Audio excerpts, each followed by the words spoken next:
too. I've met your partner before. We met last year in Chicago. Yes, he was saying that. Yes. He was saying that. I was in and out of that Chicago conference area, so it was very good. You were there too? Yeah. I brought the kids, but in and out. But I'm gonna press the magic button. Okay, let's go. Are you guys ready? I'm ready. Goes.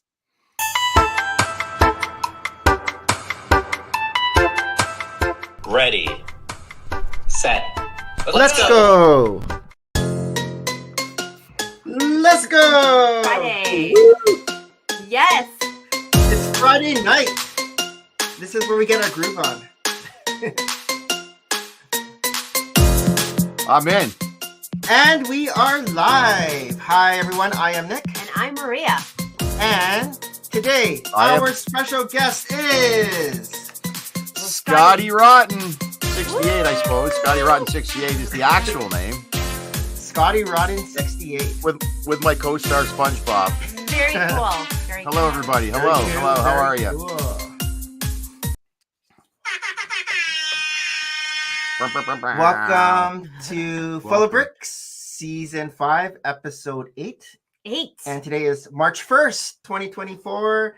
And today our special guest is ScottyRotten68. Yes. Or known on Instagram as ScottyRotten68 1968. 1968, yes. I don't know why I changed it for Instagram. I should not have done that, but I did.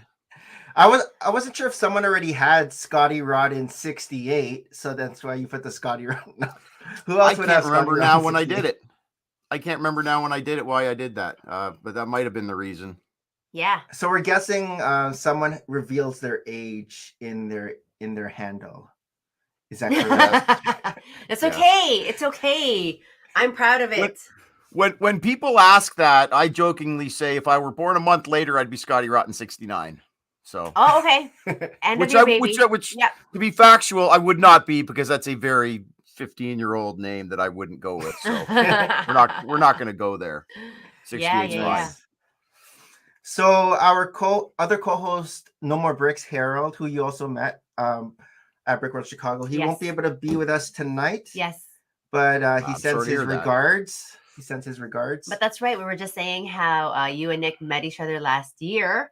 And I was also there. I just wasn't in the hotel area for the duration that Nick was. I was the gopher. I was the Uber. I was the dropper offer. Picker upper. But she would sneak in after hours and take a look at the box. Keep saying that, right? I will definitely get my own pass this year. Okay. Will you?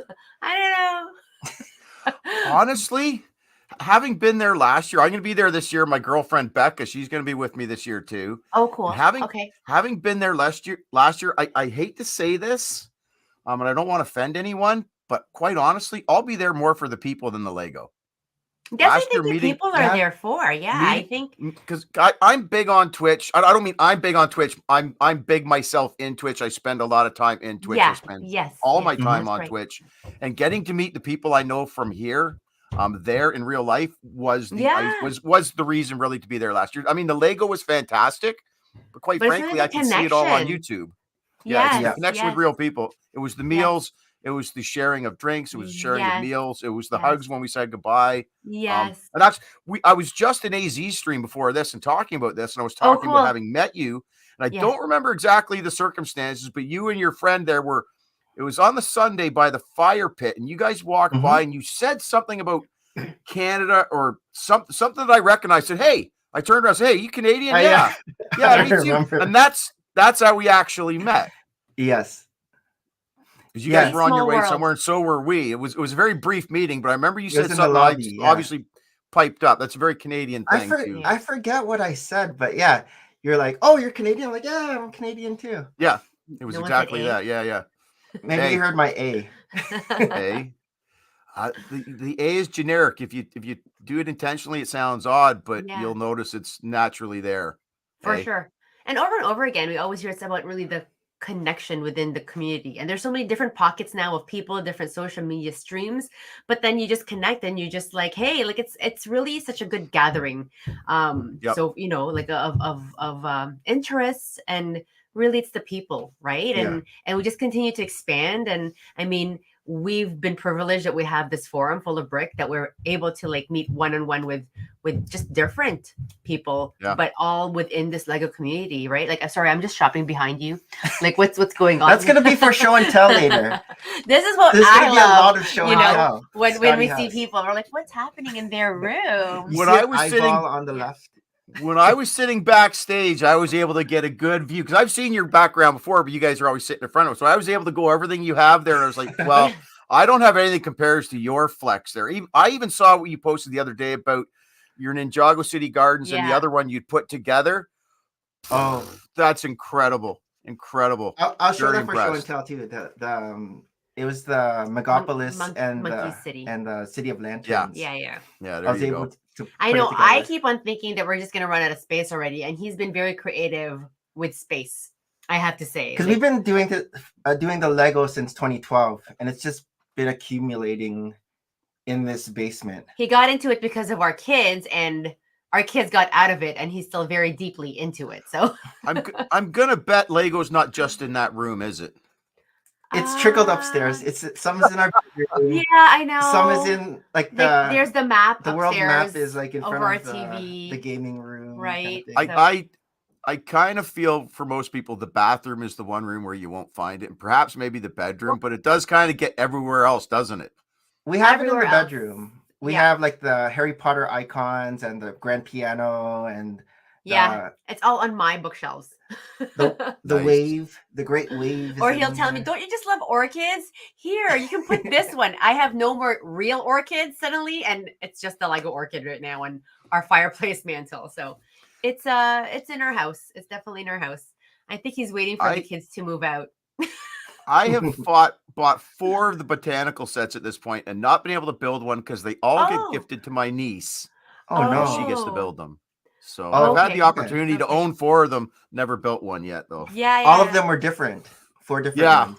They're actually very cool. Again, like, the process of Lego making is an experience in itself, right? So I always enjoy going through it. And the botanicals were quite cool in the execution of that process. It's incredible what Lego's done. I would say the last 5 years, COVID really was the catalyst that did it.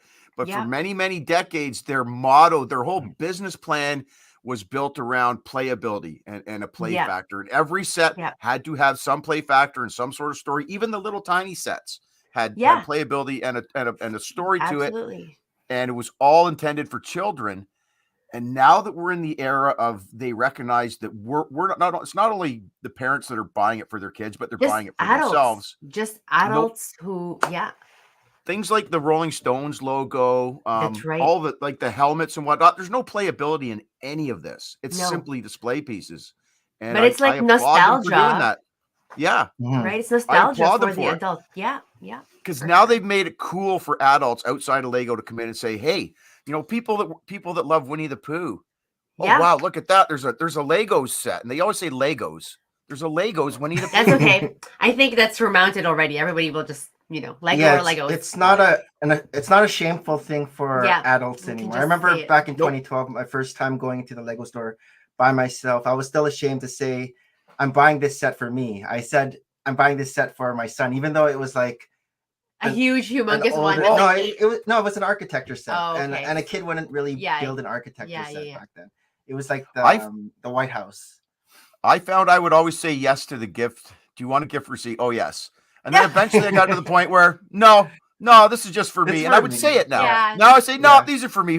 Who would give these away? These are for me. And they always laugh at you, but I don't care anymore. I don't care anymore. I think the Lego store employees know now when adults are buying it, it's for them because they're like, happy building. Oh, this is a great set. I mean, nobody's buying a UCS Star Wars set for a kid. Exactly, as a gift. Yes. Yes. Especially if it's $1,000 Canadian with tax. That's right. I mean, I'm sure it happens, but that would be outside the norm. Most of these sets, that Rivendell is a display set for adults. I'm sure there's some out there that play with it and film with it and do other things, but it's a display set and it's jaw-droppingly gorgeous.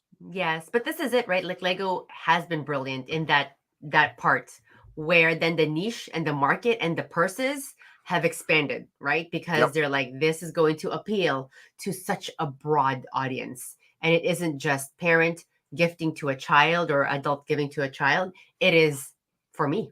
Mm-hmm. It is for me. And even a lot of their commercials are like adults just building. There's no more kids in some of those commercials, right? Yeah, like the at-home pictures. Yes, it's just an adult with their Lego toy. Yeah. I heard more than one person today talking about the lineups that were at the Lego stores today before it opened around the corner in the mall and whatnot. Yeah, it's everywhere. It's everywhere on the first of the month. People at clamoring Yorkdale to get the today. sets. At Yorkdale today, it was surprisingly not long at all. They just moved the Yorkdale location, right? Because I was at the Yorkdale Mall. I got there maybe 9:15. I was third in line. And for the longest time, nobody was behind me until like almost opening 10. At 10. Then there was maybe like 12 people in line, which is like nothing. Yeah. When I used to go to Shareway, opening day, it would wrap around. So I don't know. I've never been to Shareway. But you're in Egypt, and I've been to Yorkdale once. I go to Fairview. That's my closest one. Oh, yeah. Which isn't that far from Yorkdale. Like it's another half an hour, right? Yeah. Like about. But that would be I find Yorkdale is like Christmas crowds and Christmas parking issues all year. All year. It's crazy all year. Crazy. Like it's so upscale too that you're like, who are these people, right? But it is. It's so crazy. Yeah, I was surprised all the time. But I do wonder then in terms of like audience, like the consumer, right? Like Shareway clearly probably has more pockets of just Lego consumers than Yorkdale. Yorkdale is more. The people in line were all Asian. Oh, they're all Asian. The guy I was talking to was Filipino in front of me. And he was new into Lego. He got in about 2 years ago, and he was excited about all the Star Wars sets coming out today. And okay. He was showing me pictures of his Lego room and everything. So fun when they're so new into it. Just that fresh love coming. I'd like to say something about the Filipino community on Twitch. They are, and I've said this many, many times, they represent family and community like no other group. I've actually been given the name Lolo Scotty. Oh, no way. When I announced last year I was going to be a grandfather, AZ said, "Yo, you're Lolo Scotty." They all call me Lolo Scotty now. Yeah. And my granddaughter, I'm Lolo. I stuck that's so awesome. How old's your granddaughter? What? She will be 1 on the 11th. Okay. Oh, that's exciting. Nice. Dude, that's a big party to be getting her second Duplo set because the first one was at Christmas. I'm sure you probably have some in the back storage there. Like, can't wait till she gets to a certain age. I can see it right there. It's right there. Are we ready to jump into our first segment? Yeah, let's do it. Which is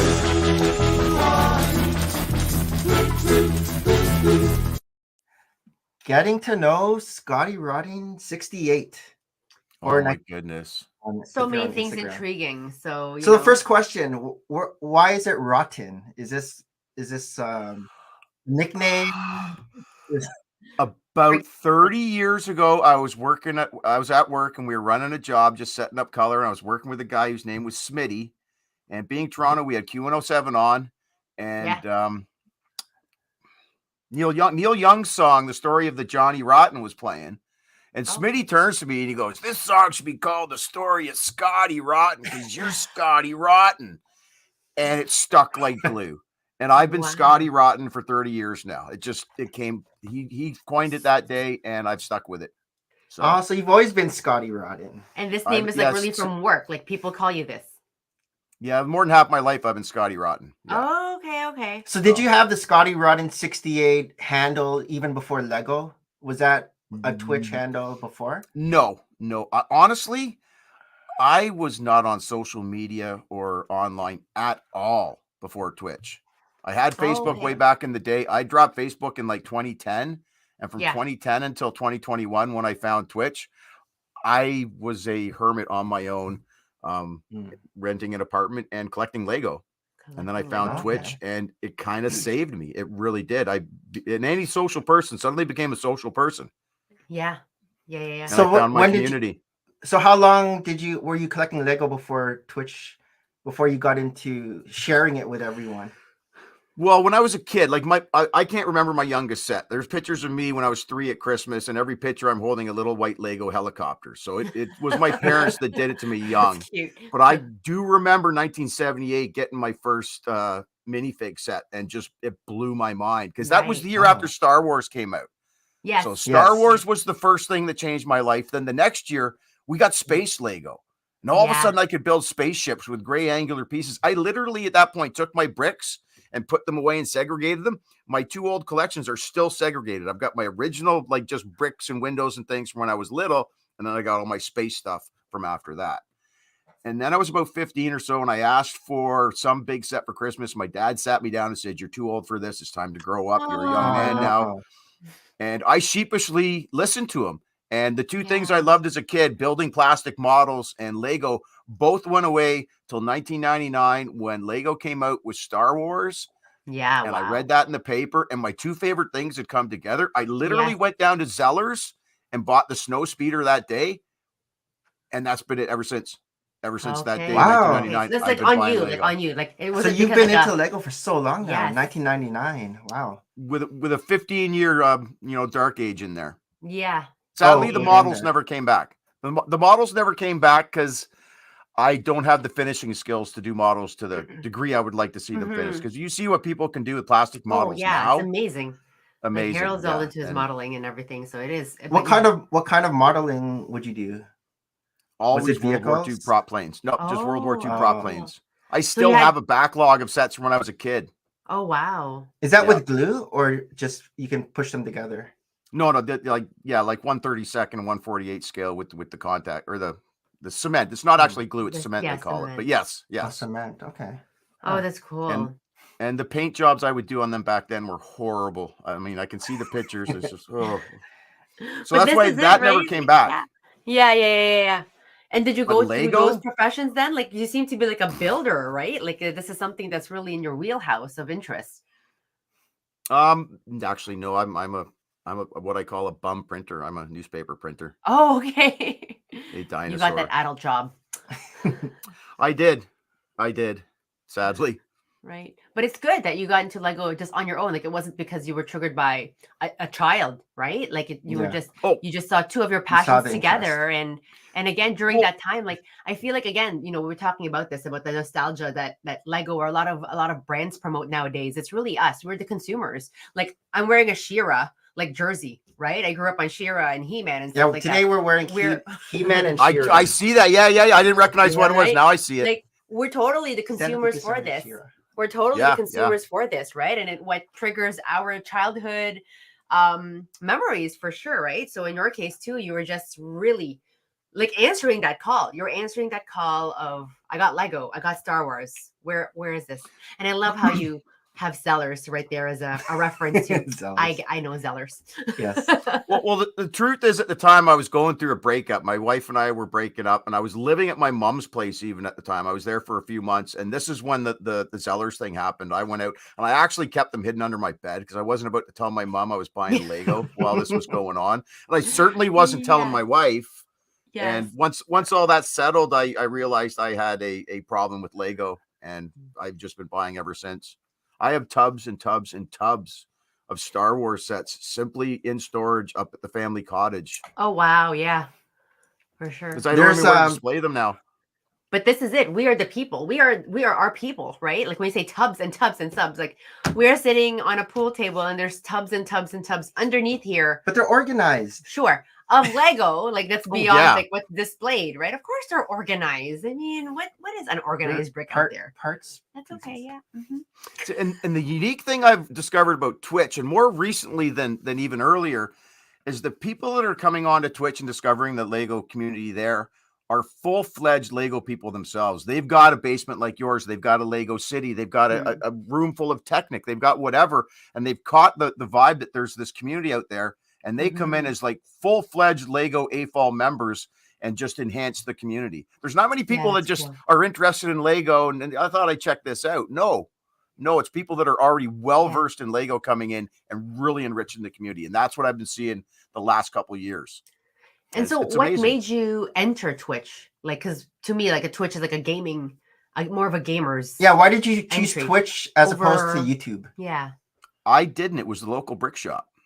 The local brick shop, who is one of the bigger streamers in the Lego community, has a brick shop that I've been a regular customer for since about 2013 or 2014, I think it was. Canadian. Yeah. And he was out of work from COVID and he had time off. So he started streaming on Twitch and he told his customers, hey, I'm streaming on Twitch if you want to come by. And a few months later, I was off on a Wednesday night, and I thought, Local said he was streaming on Twitch. Let me go check that out. So I went on there. I made an account.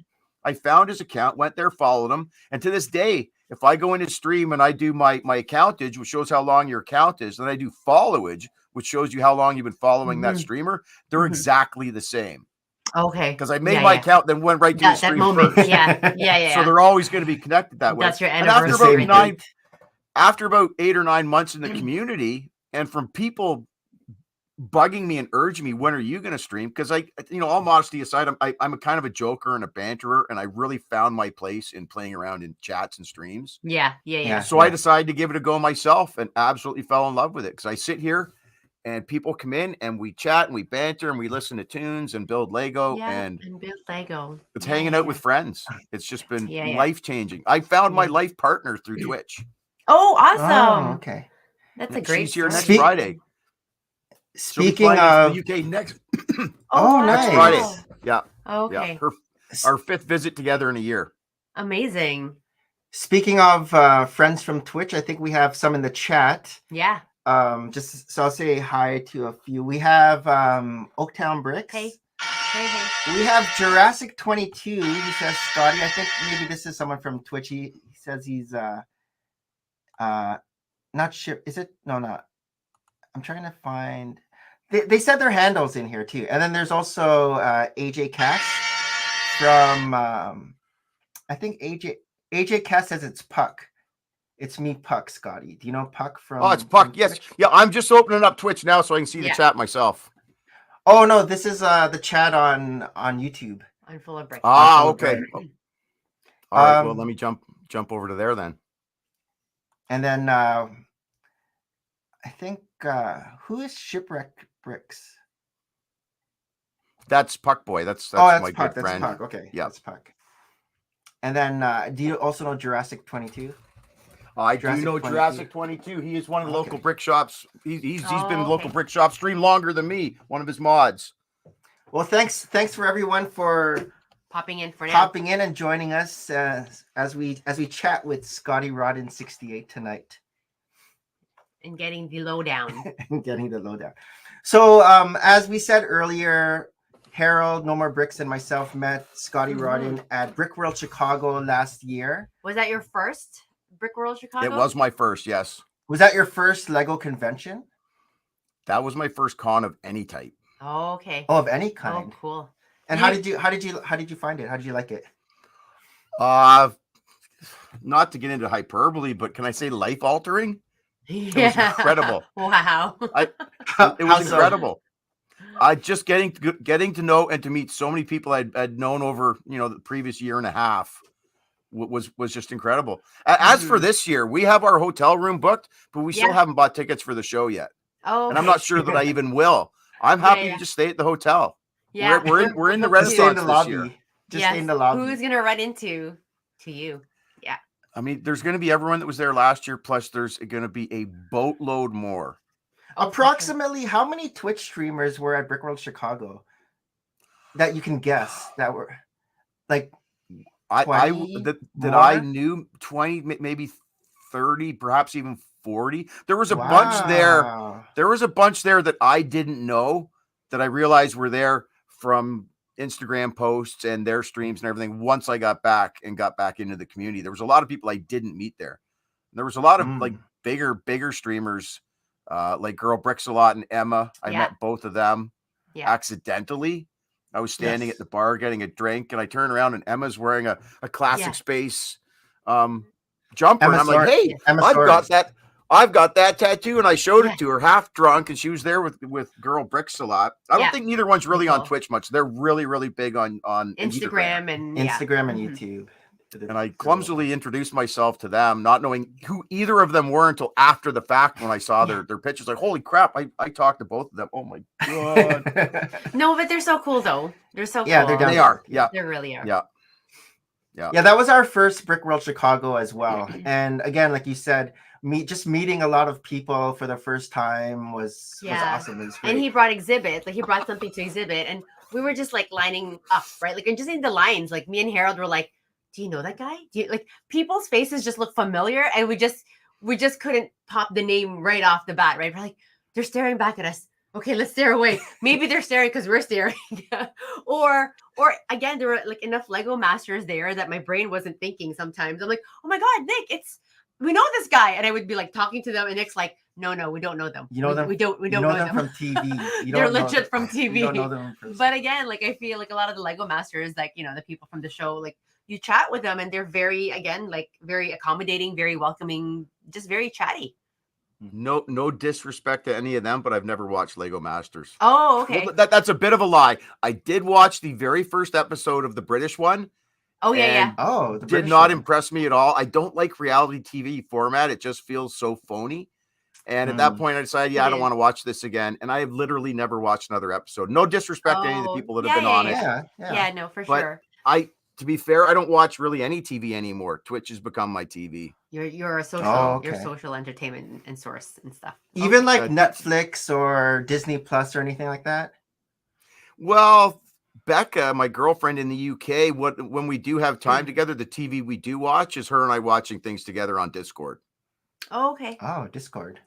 Yeah. I didn't know you can watch stuff on Discord. That's I thought that's just like talking. No, you share a screen and then watch things together. There's a lot of streamers that watch parties on Discord. Where they'll share a screen of a movie and everyone just come in and watch. We're just not into like. So you say that you're a dinosaur and with all the technology. We are dinosaurs. I feel like that's how our kids stream with their friends. We watch cable TV and record things on cable TV. He doesn't know how to get rid of cable. I've been here 3 years now, so I have picked up a few things, to be fair. But when I came in, honestly, when I started streaming, I didn't know how to copy and paste on a computer. If you can believe it. I know that. Shift P, Control C, Control C, Control P. Yeah, I like copy paste. Windows 95. Yeah. Did not know that. Not have enough experience on computers to know that. Remarkably. But there's so many like streaming out there. Like there's just so many new innovative stuff, right? Like I feel like I will also phase out. Like I was just talking to our oldest, and I'm like, you will keep me current, right? He's like, maybe at a certain point, Mom, you won't get it. The way like we always tease my mom and how she just sometimes can't even turn on her TV, right? So I don't know what button she'll press. It's completely like she can't turn it on. She will call us and I will have to go there with one of my kids just to figure it out.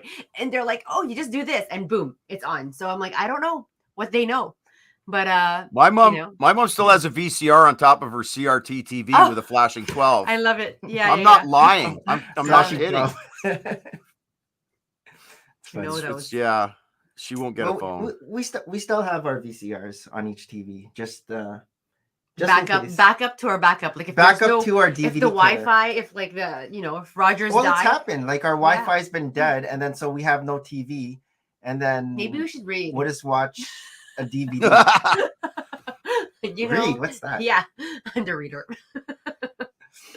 and what Jurassic said there in chat. Yes, he's my ex. So. That's a throwback. There's a lot of silly banter goes on in chats, I will tell you. And that's why I like Twitch more, because it's like TV that you can joke with and it's interactive and there's live, personality and people there, and it's a community. That's the one word I would say, it's community. I realize this isn't about Twitch, it's more about Lego, but no, it's about, but this is again, right, how you got into Lego or how it enriches you further. Right. And Twitch is that forum for you. And also, I think Maria first met Scotty on Twitch as well. We were doing one of our Twitch streams and you jumped in the chat. Yep. And then I guess, you're local Canadian from Toronto. And so you got to kind of hear your banter in the chat during one of we don't really do our building streams anymore. Just we don't have time, but for a while there we had like I remember. Yeah, I do remember that. We were gonna make it like our Lego date moment, right? Just because like life is busy. We're always so busy, but we're like, okay, this is a good idea just to get me back into the Lego build. Yeah. But on Family Day, just a couple weeks ago, Maria did build the Sonic Hedgehog. Those were brick fun. Heads. So I feel like I have to like pace myself. I have to have very compact sort of just getting into it before, like I was helping him with the Gringotts Bank and I was just doing portions of it, and I don't know how he can build such like time consuming, right? I just don't have that in my head. I'm just the mom in my head. I'm like, oh, I have to do this and this and this and try to play with Lego. Like for me, it's like, if I can just set aside this time, but I'll still multitask. If I ever were to build like Lego on my own, I'll probably be like listening to a podcast or an audiobook. Like it's not just that's what I do. I will have the TV listening, on while like I'm just building the Lego, right? So I'm building. One day I will get to for that. Sure. Right. Well, it's like you mentioned brickheads there. No one collects brickheads until you do, right? And someone gives you one, and then you've got a shelf of them behind you. So I just actually built that shelf up there yesterday. I love them, and suddenly you're like, oh, wait. So are those you built the levels too? To have yeah. How did you level them up? Because we had to be creative with cardboard. Well, I have a very big, extensive collection of bulk, and the long bricks, they're like 5 or 6 high, then one by. Yes. Here, I can show you. I can take this down. It wasn't that difficult to do. Early show and tell. Watch me drop something here. Previews. Yeah, there goes one. Oh no. It was really quite easy, but I mean, you have to have a backlog of bulk. So that's one of them there. Oh, okay. And that's all it is. That's cool. With the black all the way across there. Some more worn than others, as you can see. So and then how did you stack them to 3 levels, or did you have? So the ones in the further back are just higher, and then there's I got a taller one in the back. Stadium seating kind of thing. Yes, that's cool. They were until yesterday all on that shelf.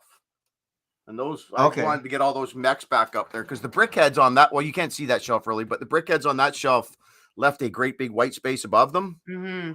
So yes, it just visually looks better. But yeah, so did you go to the Lego store today, March 1st? Nope. Yeah, Scotty was telling me earlier that he's more into the older sets, not just getting the classic new stuff. Space. Yeah. Classic Space is his jam. Oh, okay. Kind of like Thick and Bricks. But when we were talking about how Lego's been so smart at marketing, it's like they almost have to like ride this wave for as long as it can, that they're like piling, like they're plunking all these sets like so close to each other. Like when we first got into Lego, we were looking forward to sets that were going to be released in 6 months. You know, like that was like the release of the year. There's maybe like 1 or 2 big sets a year. And now it's like every month, and you're like, okay, you know. Well, we talk about that. I mean, are they going to hit a point of overload? Right. Because they've kind of, for many of us, they've kind of, like for me anyhow, the FOMO is gone. They have given us so many sets that I would love to have that I just can't have, that I've sort of just put them all away. I just don't think about them anymore, or else you're going to, it's a rabbit hole you could never really fully get into. So absolutely. But again, like they have to, optimize for as long as they can while there's still that market. And I'm sure there will be. That's the thing. Like when you're saying you just met somebody who just got into it a couple of years ago and so excited. Yeah. I don't think they'll ever run out, but it's like, it's nope. The guy I was talking to said that the Speed Champion Racers Fast and the Furious car was a set that got him in. Oh, okay. And so he walked into the Lego store with his nieces and he saw that car. He's like, what? They have Fast and the Furious Legos? Yeah. Legos? So he started getting the Speed Champion. Then after that, he started getting the Star Wars and then the Marvel.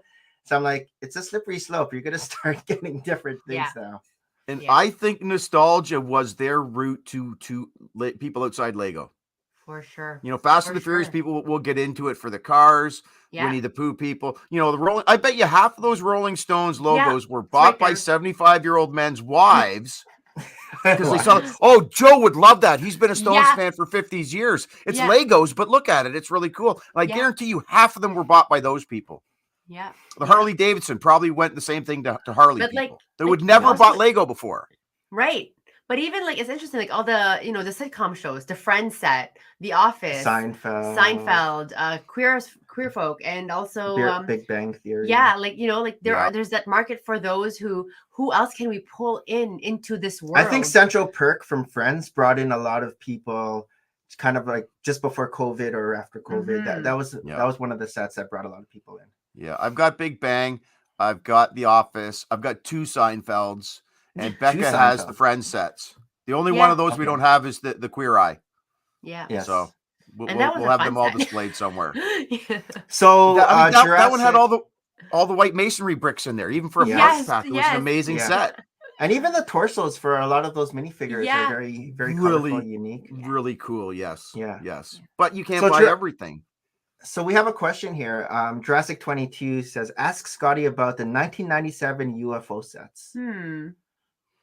I have a few Is there of the 1997. Is there a story? Yeah. Is there a story behind that? Kind of. He's a massive fanboy for them and doesn't sleep at night thinking about them, I think. Oh, okay. I did actually send him one. I didn't have the minifig for it, but I did send him the spinny UFO set because I had 3 of them. 2 Seinfelds. Well, one of them's not open. It's still in the box. So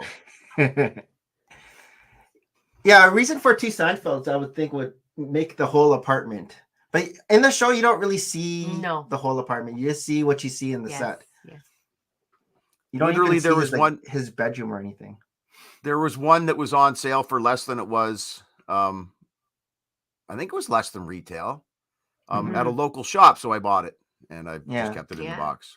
And now, like, there's sets in Costco, right? Like, Costco is also another entry point. The Costco sets are on sale already, and then they sometimes go even more on sale when they mark it down. Like bulk, like for example, the what are those things? The one that we just got for Jacob, but you had Darth Vader and the 3-pack of the Star Wars mechs. There are a 3-pack of the Star Wars mechs already, and then even went down for further sale. Yeah. So.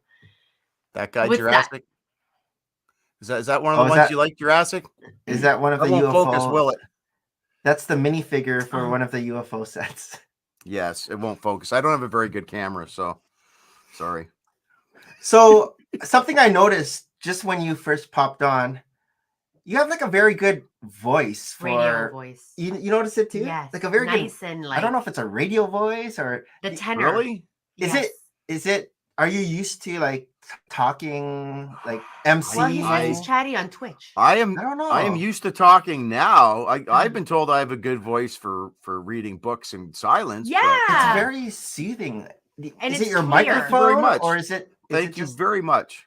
I don't know what it is. No, it's just a blue snowball on a USB hookup. It's not a special mic. But yeah, I've heard that before. I have the voice I was given. I do like to talk. Last night was a 7-hour stream of just me talking about music and things. That's crazy. He does have a radio voice. Yep. Thank you so much. Cool. You're gonna make me 7 blush. hours. I'm not blushing already. What's your longest stream that you've done then? If you've done 7 hours, I think it was streams. 14 hours. Wow. That was on my 1 year when I got the tattoo. That was 14 hours. Now that was a one-off. And were you talking the whole time? How was your voice afterwards? This is your superpower, right? So I was talking and I learned something on that stream too. I was drinking beer as well. I don't drink beer on stream at all anymore. That was kind of a mistake. So okay. I'm not a big drinker, but I will say, as we all may know, it is sort of a social lubricant. And at the beginning of my stream, it kind of just eased the process of opening up and being able to talk. And on a 14-hour stream, I realized that was too long of a period to be drinking beer. So I never published that VOD. So Jurassic says, tell them the story about the tattoo. I like this getting to know you. The tattoo happened on that 14-hour stream. Oh. How were you doing this? Someone came to you? Like, I guess you brought your... Yeah, a coworker of mine, a young guy in his 20s, he's been doing tattoos for a couple years now, and he's gotten really, really good. And he said he would do it if we could do it on stream. We're actually we're crazy. All the red has faded out. I don't know if you can see it there, but the red is faded out. And so we're going to redo the red and blue because the blue will be much more permanent. And he wants to come over. He just sent me a message the other day. When are we doing that tatty? You're off now. When are we doing that tatty? So there will be a stream coming up soon. That was all 14 hours, or it was like just a... Oh, no, that was an hour maybe. Oh, okay. That was maybe an hour. Okay. Oh, that's cool. Yeah, Scotty Live. said that he's We've gonna never be... had Full of Brick with tattooists yet. No, we haven't done Full of Brick for over 2 hours. Well, we've done over two. Yeah, we've done over 2 hours, but not even 7 hours. But Yeah. Scotty said that he's gonna start doing maybe day streams because he's kind of off for A I'm while. off with a shoulder injury right now. I've got a torn Oh. tendon here, so Okay. I'm hopefully starting Monday. Going to start streaming like 8 in the morning until noon, which would be a good stream for me. I can avoid the other people, and for once, I can get into raid into some of the people whose streams I have inspired me and I admire. So I'm looking forward to that. And quite frankly, Becca, my girlfriend who lives in the UK, noon for me is 5 p.m. when she finishes work then. So it would be perfect that I could finish stream just as she's getting off work and chat and her with her, evening and my afternoon. Yeah, hang out with her. Yeah. That's sort of my plan for the next few weeks. Streaming during that time would be good for the European Twitch streamers because when you're streaming at night, that's like 3 a.m. for them. It's like it's too late. Yeah, this hasn't happened yet, Jurassic. This is going to be starting next week. This is a little Monday. preview. Stay tuned. Spoilers right here. The spoiler. Probably not Monday because I got to go see the specialist at 10:30 in the morning. Tuesday. So, but after that, I don't have a schedule that's written down or even a schedule that exists in any real way. I just sort of go on when I go on. Which doesn't help with growth, but no, but it has to work for your time, right? And ultimately, like when people find you, they'll find you. Yeah. Right. Yeah. So for your Twitch streams, can you tell us what's your format? My format is I usually either go under just chatting. Recently, I've gone back to makers and crafters, which is the heading you go under, the category you're in, I guess. And I'll usually chat for 1 to 3 hours, and then if the chat's really going, I won't build any Lego at all because I don't want to, because I find when I stop chatting and I get into the Lego build that the chat dies off. As long as there's talking of people, I do music requests in my stream. That's kind of my thing. I love music. So I have it open for music requests. Anything on Spotify, I will play. And when that's happening, and when people are doing lots of requests and we're talking about the music and talking about songs, and that leads to another song, that's kind of what the stream's about. Quite frankly, Legos become secondary. If I get to building, I get to building. If I don't, that's a successful stream. Yeah. Can you play music that's not lo-fi? I thought you can play lo-fi. You can play anything you want as long as you don't put it on your VOD. As long as you delete the music from your VOD, which I do, you can play any copyright music you want on a stream. They don't care about a live performance because it's not actual content. Once you record it and you put it out there as a viewable piece of like a video on demand, then they have an issue with it. So how do you delete the music from your VOD without deleting your voice? You just go into your advanced settings. Do you understand OBS? Oh, I don't. We don't. Yeah, we just do it on StreamYard. It's within OBS. More and more was trying to explain that too, but it wasn't working with my computer. I don't know if my computer is too old because it kept saying it's really quite simple. You have different audio tracks to go out on OBS, and there's just one you have to click off for your music, and that means it will be. So you have to play the music through your computer, because for us, I was just playing it on my iPhone in the background, and so the music technically would be part of our voice. Yeah. It's not through the computer. See, the problem with that is that your music will tend to bleed into your microphone. That's right. Yes, and then you can't delete it. You can't delete it after. Yeah, exactly. That's why I was wondering. You stream with headphones or earbuds, and you run the music through your dashboard. That makes sense. Yeah. Nice. So your streams are more. It's just you're feeding off the chat, and it's a back and forth kind of thing. Very loosely structured. Yes. Nice. I don't ever really have a plan for stream. I'll even go up with stream titles saying plans. Who needs plans? Let's just stream things like that.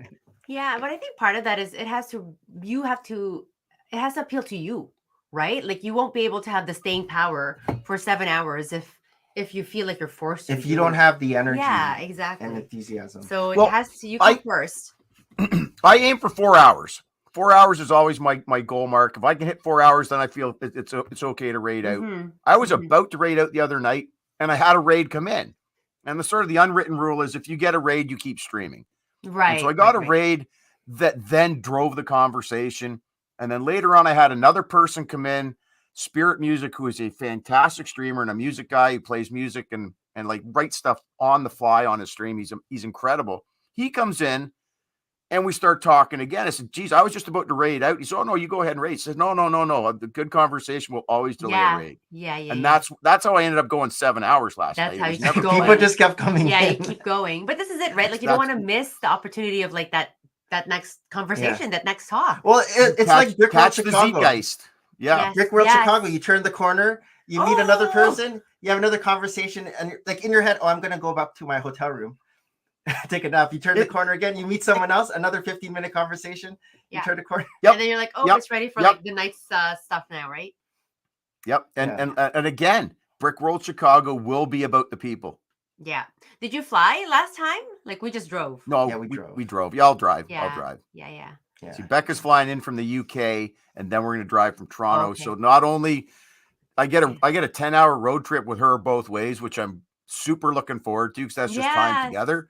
And then the 4 days there and meeting everyone and dinners and I'm like I said, she's here next Friday. Her birthday's next Friday. She's flying in for a week. Cool. I'm super excited for that.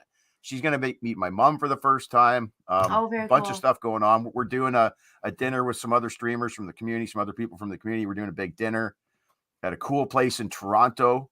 That's like a D&D sci-fi fantasy kind of place. I can't remember what it's one? Called. Okay. I'd have to ask. I can't remember the name of it right now. We'll find it. Yeah. Oh, very. But they have like cool drinks and dice and all kinds of stuff. But she's been. You know the place I'm talking about, Jurassic. Oh yeah, she's been here 3 times. This is her 4th trip. Okay. She's been done most of the touristy stuff already, right? Like, I know I want to go to London. Like that was I was actually off this week. Our oldest is 2nd year, and it's his reading week. And a year ago, like I have to do all my vacation picks so far ahead at work. And so we usually have March break together with the younger boys.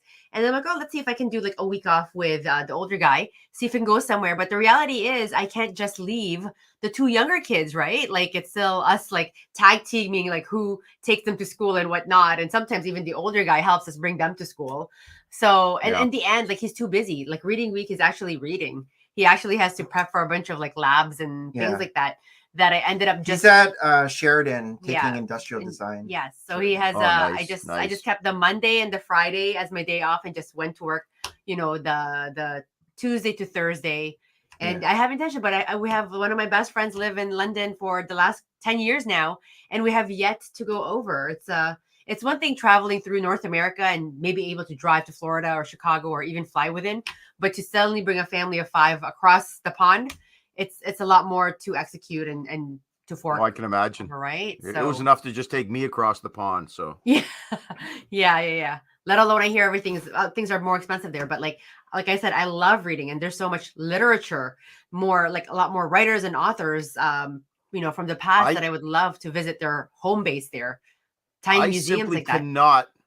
I cannot overstate how incredible the UK was, how much I loved that trip. Everywhere I went was just history, and I was just blown away. And I met people from the community. Right. We went to London for 2 days. Then we went to Portsmouth, and we saw all the old ships there. 2 days in Portsmouth. Cool. Then we went to Stonehenge, and then we went to a place called Duxford, which was the main Spitfire base in World War II, and it is still an active air base with 9 hangars of planes. And like I said, yes, that's it, Jurassic. Like I said, my big thing was I was a kid was doing World War II prop planes. And I was in tears a few times that day with the planes we saw. It was just a jaw-dropping, incredible, once-of-a-lifetime trip. And Becca knocked it out of the park for me. And that was actually on my birthday. Awesome. Oh, wow. How memorable. Yeah. Nice. That would be good. So Stormcrow Manor, is that the D&D place in Toronto? Yes, it's a very, very cool. I've been there once before. Yeah. Okay. You would love it. That's a restaurant too? Yeah, like on the wall, it's got like Star Wars stuff and Lord of the Rings, and it's just everywhere. Everywhere is nerd stuff. You would absolutely love it. Oh my gosh, I go downtown enough, like almost weekly. And... This weekend, are we? my stepmom just lives down the street, just down the road, so we're gonna park right there and walk up this time. Oh, awesome! Nice. So you said Brick World Chicago, you're gonna be there 4 days. So you're not gonna be there on the Wednesday. You're coming in on the Thursday. We drive on the cool. Thursday and we're coming back Monday, I'm pretty sure. Yeah, we decided not to go for the Wednesday because that would have been 5 days. Yeah. They have something called Dungeon Burger. And their cocktails look amazing. There's a blue drink there. I know, Firewalk Margarita. Maybe I'm gonna check smoke, out this place with the smoke. Yeah. What do they call it? With the ice, the dry ice in it. Yes, the dry ice that makes it smoke. That's what it is. Dungeon poutine. I mean, I don't know how. Dungeon I don't know poutine. This place. Like I don't know. Like I said, we explore a lot, me and my boys, whenever we can, to different places there. Mm-hmm. This is it, right? Like, I mean, we live in such a great, like near such a great city, Toronto already. There's so many things to do. And I mean, we went to school there and there's still so many things that I'm learning, let alone, but when we go to Chicago, this is it. Like I'm in and out because I was driving to downtown, taking the boys to like do a bunch of. I was the only one places. with a ticket. Yeah. And Maria and the boys gallivanted around Chicago. Yeah. Wednesday to Monday. I wanted to do old houses, like one of our favorite architecture is Frank Lloyd Wright. And so one of our first sets was The Falling Water years and years ago. Gorgeous little set. He has a house in Chicago, right? Like it's all about the prairie style houses. So I love actually looking at these like architects and sort of like what they build. And if I can find like an on-site, I will totally do the house tours and everything because I don't know, one of my passions. Not in that industry either. I'm in healthcare. So that's what I found in England. Even the most nondescript little town had gorgeous little buildings and architecture, 500-year-old taverns and things like that are just you don't see that here, not only in Canada, you don't see that in North America anywhere. No, we're not as old, right? Like whatever is our oldest is really only from like the 1700s. Like it is. Yeah. And then things are raised, but like over in Europe, it's as whatever old as old can be. Even like our friend who's lived there for over 10 years. Like he's like, he's pretty like adventurous too. And he travels a lot for work, but he's like, even in London, like there's so many things that him and his partner find like on a weekly basis. And on Instagram, there's so many things on Instagram that will tell you like, try this cafe at blah, blah, blah. I'm always sending him like, hey, this is just 20 minutes from your address. Have you tried it? And so he will actually go, no, I haven't tried it. So he's like living for me what I'm finding on Instagram. So I don't know. It's kind of cool, but yeah, that's really totally one of my bucket wish lists to go visit. Like literally every day was another site, another adventure. It was, I cannot amazing. Overstate how awesome those 10 days were. It was simply incredible. Must do a repeat, right? This is it. Yep. This fall I'll be going back early. Okay, cool. Because this was the last week of November and the first week of December this year. So it was rather cold. Okay. Yeah. So probably September we'll aim for this year for me to have my second trip over. Yeah, it's better. But for some reason, it's much more expensive to fly from here to there than from there to here. That's why she's visited here more times. Right. I mean, you may think there was an imbalance there, but it is much cheaper for her to fly here. Even my friend, like he had to come here a couple of times just over Christmas to check back on his family. And one of his flight was just 300 pounds. Right? Like he found that through exactly. And like whenever I check, it's at least 850, like 850 Canadian. And so also it's hit or miss sometimes. Right? That's like 550 Canadian, right? That's Something right. like that. That's right. And so here it's like, it's if I go, it's one thing, but if me and I take like one of my kids, it's like, okay, well, are we going to eat something? it's a lot, right? So, but I think after the pandemic too, unfortunately, like a lot of ticket prices have soared. Like it isn't in my head, like, flying to New York from Buffalo is still like $100. And those days are long gone. Yeah. Long gone. Yep. Yeah. Well, she came here in the summer because our family, my grandfather had the incredible foresight to buy a cottage up near Algonquin Park. Oh, nice. Piece of property back in the 40s. He bought this property back in the 40s. And so it's still in the family. So when she came over in the summer, we went up there for a week, just the two of us. And that was the second highlight. Last year was the best week of my life. She came here in January, then she was here in March for her birthday. Then there was Brick World in June. Then she was back here in July for the cottage trip. And then I was there in December for my birthday. Very nice. And now we're starting this year the same way. Yeah. Very nice. Keep World's building the memories, better this year. Yep. Brick World's just going to be epic this year because she's going to be there with me. And there's going to be twice the amount of people from the Lego community. Yeah, it's supposed to be I can't wait. I can't wait. I can't even envision how the room's gonna hold. Like last year felt so full already. on even the non-public days, right? Like I just stayed away on the public days. I dropped him and Harold off. Have a great day, guys. And I was off, right? I lost my voice by Friday, and then Saturday it was gone. So I have to learn how to control my voice. You're such a talker, right? It's just because it's so loud in that room. So you're yelling You have to talk louder for them to hear you. Yeah. Because everybody's talking. We have to have a better game plan. I don't know what it is, but I can talk for hours and hours and hours. I feel like we're kin there. I don't get a sore throat. At first, when I first started streaming, I got what I would call streamer throat, because you would get the sore throat after a while. I don't get that anymore.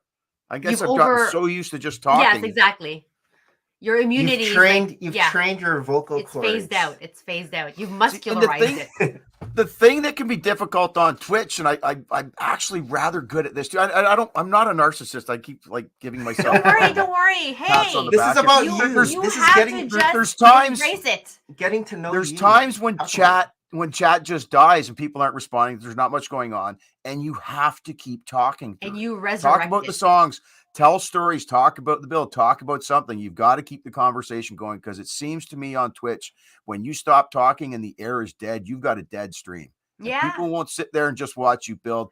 A lot of people will be, working on their housework, doing their dishes and listening to you. And as soon as you stop talking, there's no reason for them to be in that stream anymore. Right. So I'm like dead determined to keep talking through thick and thin. I will keep talking about whatever. Your superpower. But that must have been a skill for you even before Twitch. You're a talker.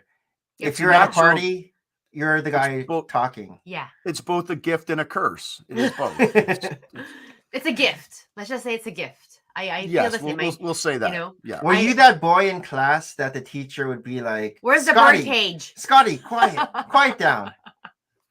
Jurassic asked a question here. I'm not sure where he's asking it, but he asked how I got hurt and was trying to start my outboard motor. I don't think he's still here. I think he sent it in another chat, but I'm not going off there to respond if he's not still listening. Yeah. Should we segue into I wanted to ask you got kind of back into Lego, you said, in 1999. How long was it before you said that you had that 15-year break? It's before 1999. Well, no, I think it was after 1999. He had 1999. No, 99 was when I came back. Yeah, he came back in 1999. Also, you've been 1999 until now. 15, yeah, it was about.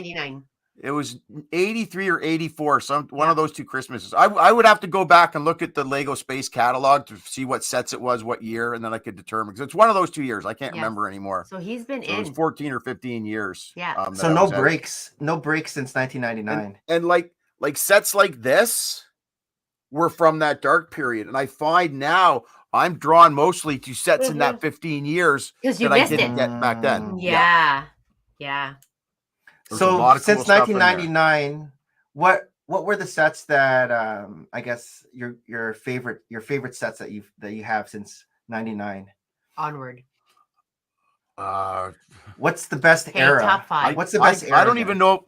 I didn't even know if I could say sets. I would just say lines. I would say for me, it was Star Wars that brought me back in. And Star Wars was almost exclusively what I bought for a decade or so. I would buy other sets if they were on sale just for parts and whatnot. They just get dumped into my bulk. Were you getting the UCS sets too? No, I have no UCS. I didn't get that far into it. And then when I found the local brick shop and I realized that there was a connection to Classic Space, and I could start buying Classic Space sets, I completely pivoted, stopped buying Star Wars sets in a big way. I mean, I still bought some as they came along, but mostly my money was spent there for the old sets that he would acquire and bring into there. And I hoovered all of the ones that came up there for many years. Now that he's on Twitch and he's got a larger community, they tend to go out to all other people, but I'm not in a position now where I can just be buying every set that comes along anyhow. What about the lines like Galaxy Squad, or Alien Conquest, those type of sets? They appeal to you. Got them all. They're space. Yeah. Even Aquanauts.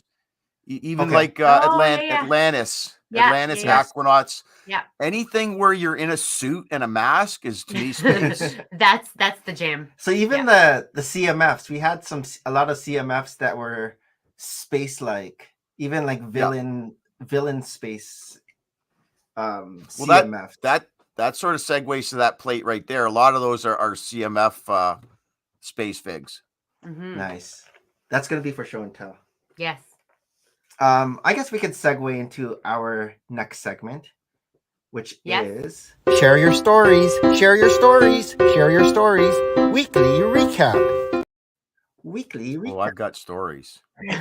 Well, this past week was Maria's birthday week. That was way, like, had the week off. But it's not. Happy 29th. Happy 29th. Well, let me say that. I'm going to own it. I'm happy to own and collect more years. I turned 46. We turned 46 this year. We're the same age. But I'm still 45. Yeah, you're still 45. I'm still 45. This older woman. He's always so thrilled around this time of the year. I was like, oh my God, I'm married to somebody like an older woman. And I'm like, okay, it's 22 days, buddy. I turned 46. 22 days. 22 days after her. Yeah.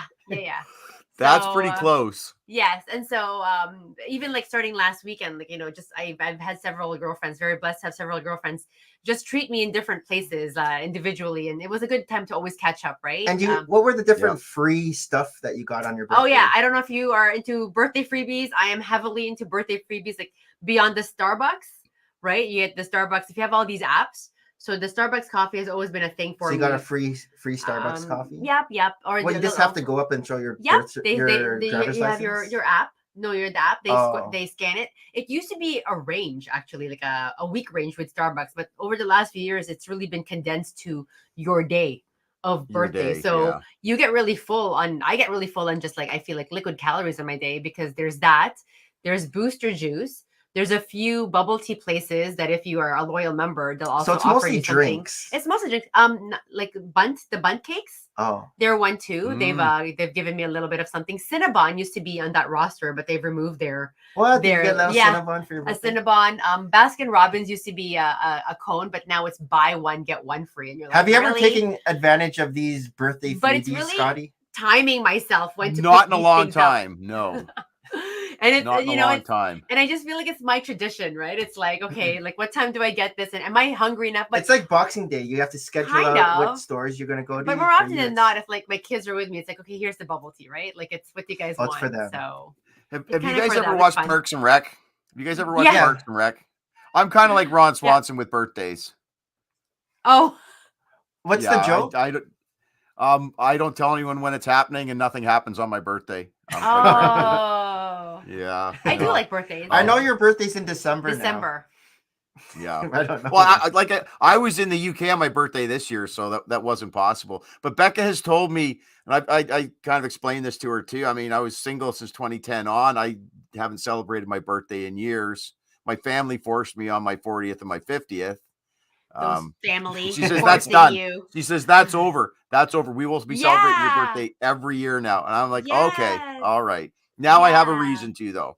Yeah, I know that's really 60th sweet. is coming up really in 4 years, 5 years. Yeah. Yeah. 6 years. I've always had the habit since I was a little girl to double 4 years. Double my right. age. 4 I've years. always doubled my age since I was a You're little 10 girl. years older than us, so that's why I'm doing the math. Yeah, 4 years. We're 70. Right. We're 78. And honestly, it was just, I feel like 2 seconds ago when like I had our last son, I think I was just 34, 35. And it was like going, oh my God, in a few years I'm 40. And, as soon as I turned 40, I almost didn't care. Like, it's just, 50's there. Like, it's a whatever, right? Like, I feel. Isn't that amazing? Every year goes by quicker. Quicker. Like, when you were a kid, a year was so long. Like, to think back to the previous summer was so far. Now a year is just 12 months. Yes. Like, literally, we're in it's just March. 12 months. We're in March. We're back to January again. Yeah. But like right now we're in March. We even had an extra day this year with the leap year yesterday. It's because our winter was like nothing this year. Oh my I don't know how it was in Ajax, but here nothing. It was like one snow day. 2 days literally ago, never shoveled once. Yeah. Yes. It was which is bad for all like the plowers. They probably went out like. Well, they're there. It's we bad still need for them. Yeah, the salts. It's bad for the plants and flowers and the chipmunks and everything hibernating. I'm sure they have no idea what's going on this year. Yeah, I have to say the chipmunks around our area, they look still chunky, like because they've never had to, I guess, go on a fast, right? They still look chunky. They're finding city chipmunks feed pretty well. Yeah, we have chipmunks at the cottage that we feed. I go through pounds and pounds of shelled peanuts every summer feeding them. Where are those tourists? We want them back.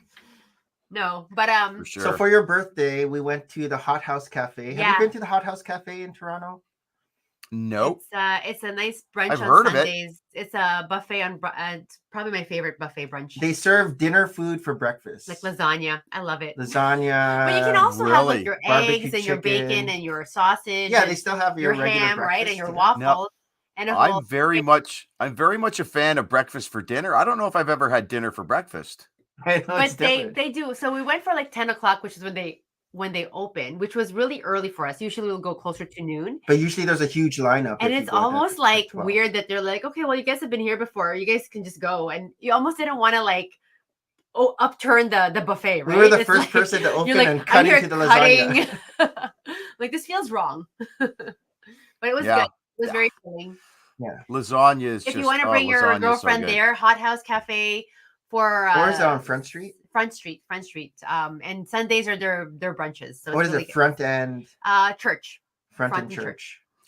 You're kidding me. Why? No. Why? That's where Mary lives, Front End Church, literally at where the Flatiron building is. Yes. It's across the street from the Flatiron building. It's like near the market. It's right across. It's a corner. Hot House Cafe. It's right across the street from the Flatiron. I eat dinner there all the time. I didn't even realize what you were talking about. The Hot House. She lives in that building. She's in that building. That's crazy. So Sunday. I didn't even make the connection with what you were talking about. I've eaten there, but not for breakfast. We go there usually for dinner. There's jambalaya. Their jambalaya is incredible. Yeah. There you go. I love it. That's always my go-to. That's so funny. Birthdays. I didn't recognize the name. I don't know why. I guess I'm a little. Maybe because we said cafe. Yeah, and you're not used to saying Hot House Cafe. You're just using the same. And then when you said church in front, I'm like, hold on, church in front. Yeah. So they also have like a buffet on Wednesday nights, and we tend to go to the buffets because we have 3 strapping boys that we have to feed, and there's no way an a la carte meal is gonna like sate them, right? Yeah. So. But again, honestly, it's the and Sunday morning brunch. Strapping mom to that. This is so in tune with Lego because 12% of all Lego streams are talking about food. Yes. I always wonder why we don't have food while we're doing full of brick. Like, I'm not allowed to eat so much near this pool table. That's why.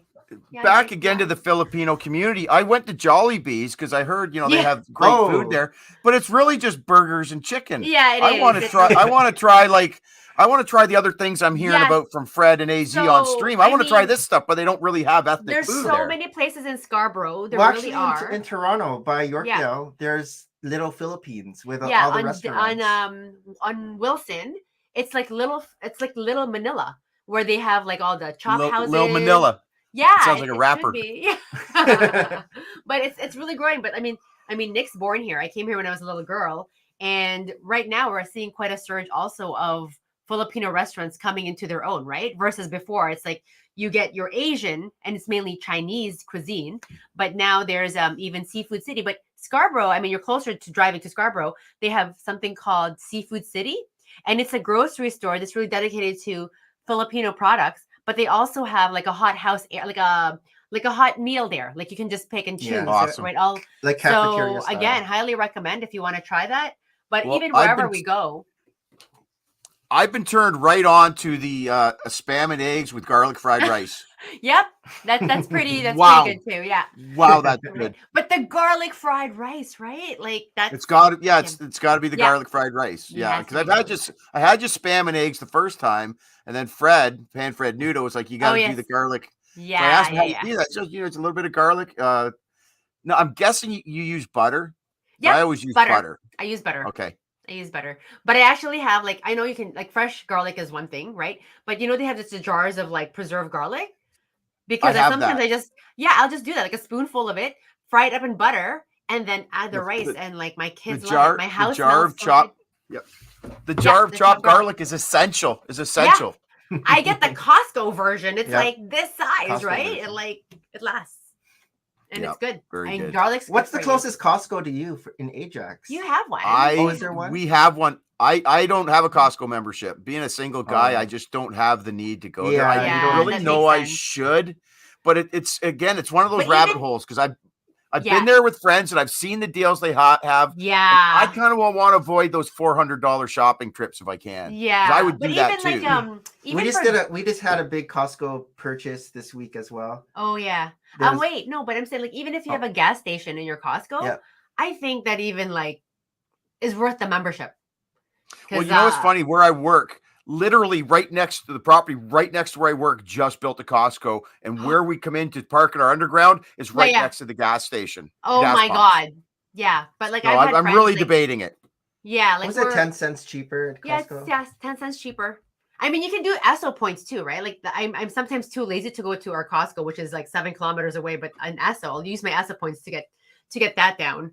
But I have friends who travel from Guelph to Mississauga all the time as a commute. And she's like, yep, nope, only Costco. Like she lives by the Costco and she just gets her gas all the time. And it's even worth the executive membership that she pays every year. She will get her return back. She herself is single. Like she has grown kids and everything and believes in Costco.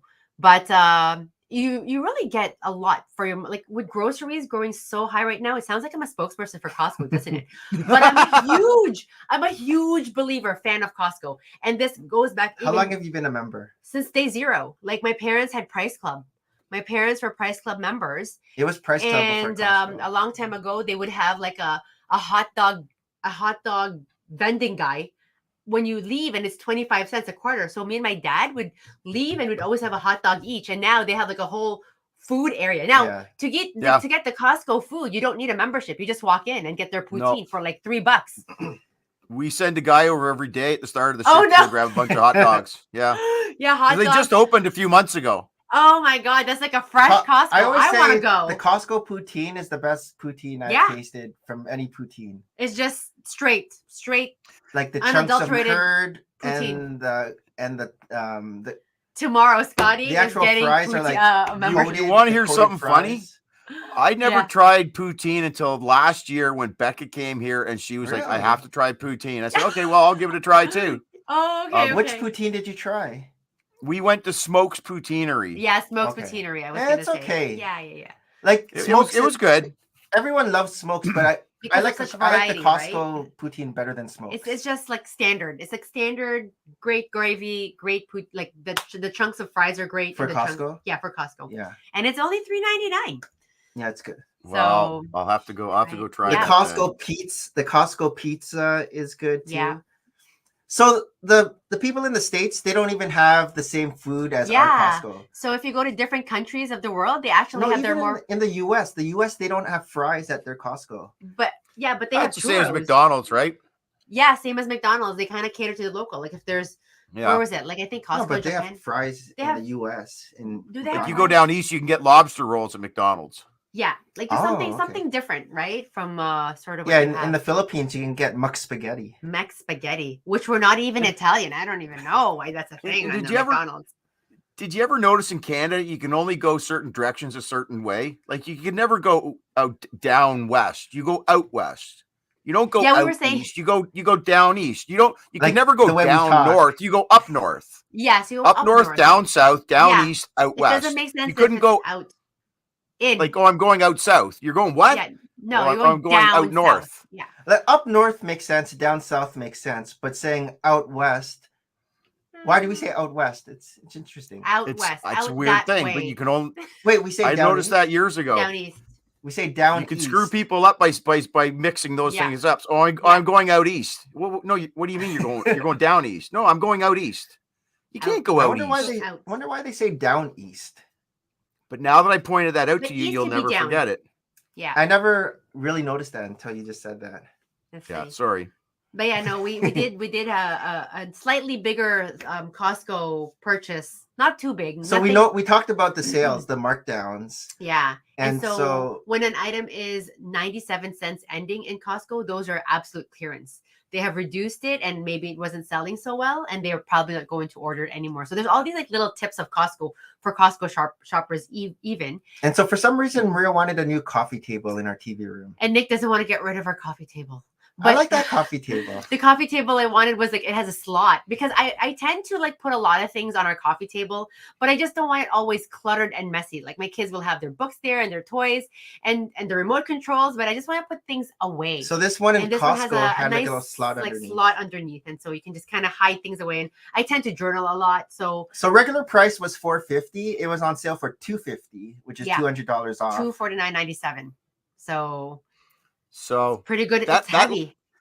That segues me to a great little story because I have a cedar coffee table here that I actually salvaged from the dump at the cottage. I went into the cottage, went to the dump years ago, and I had my son with me. He was just little, and up there, you got this sort of dynamic. If you get rich people will buy a cottage and they'll gut it and they'll take everything out and just take it to the dump. And someone had done that, and there was kitchen appliances and there was dishes and all kinds of things, and there was this gorgeous cedar chest. It was like someone made it themselves out of tongue and groove pieces, but it was very well done, hinge top and everything. So I opened it up, a foot of Lego in it. Oh wow! That's so we dumped the Lego on the ground and took the box. No, we took the whole thing. So grab the other end of this. Let's go. So I took the whole thing home with the Lego in it, and I was on cloud 9 that day. And it is now full of Lego, but it's got like X-Wings and TIE fighters and AT-AT. Were there any like rare or like minifigures in there or anything? No, it was just parts. It was just parts. Yeah, that's cool. We have not had any kind of discovery like that yet. Any hidden possible treasures. That's cool. Treasures in there. That's cool. How was your week?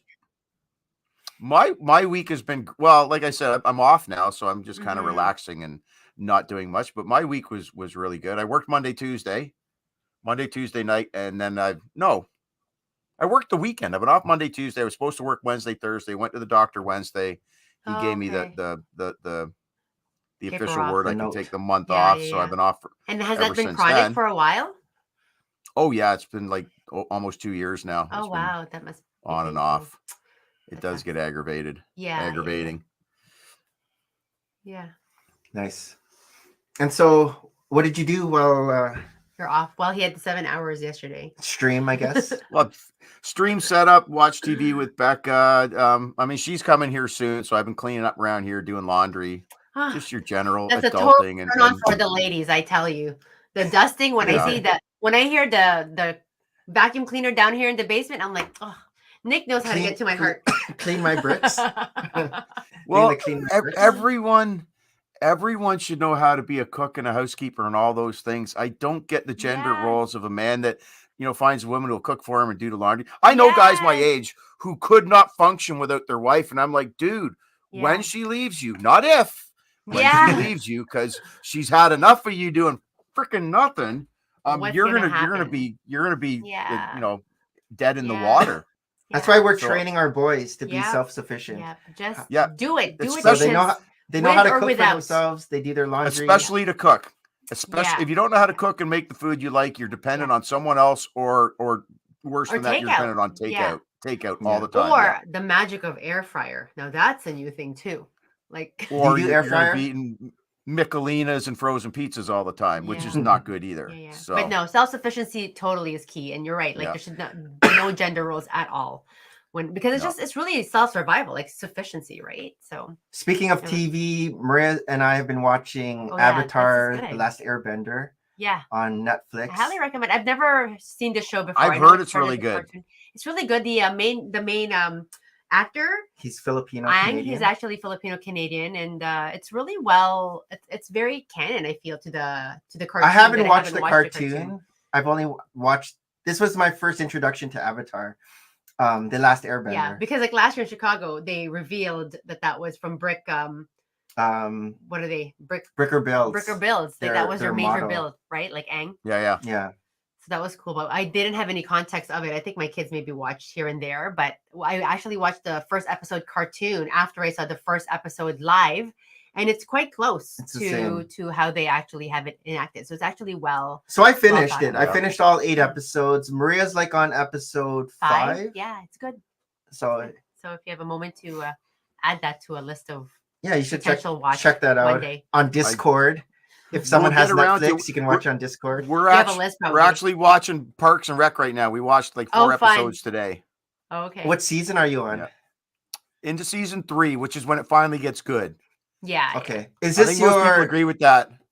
Is this a rewatch for you, or is this your first time? Yes, this is a rewatch for me and a first watch for her. Oh, okay. Okay, gotcha. We watched The Office first because she'd never seen The Office either, and then we watched Hornblower and a few other shows she wanted to watch, and then we got back into Parks. Once we're done Parks, we'll watch something she wants to watch, and slowly over time, we're gonna work our way through all the things we've seen and love for each other. Yeah. But there's really not anything new in there. My only memory or knowledge of The Last Airbender was that disastrous movie they did a decade or so ago. I heard that was bad.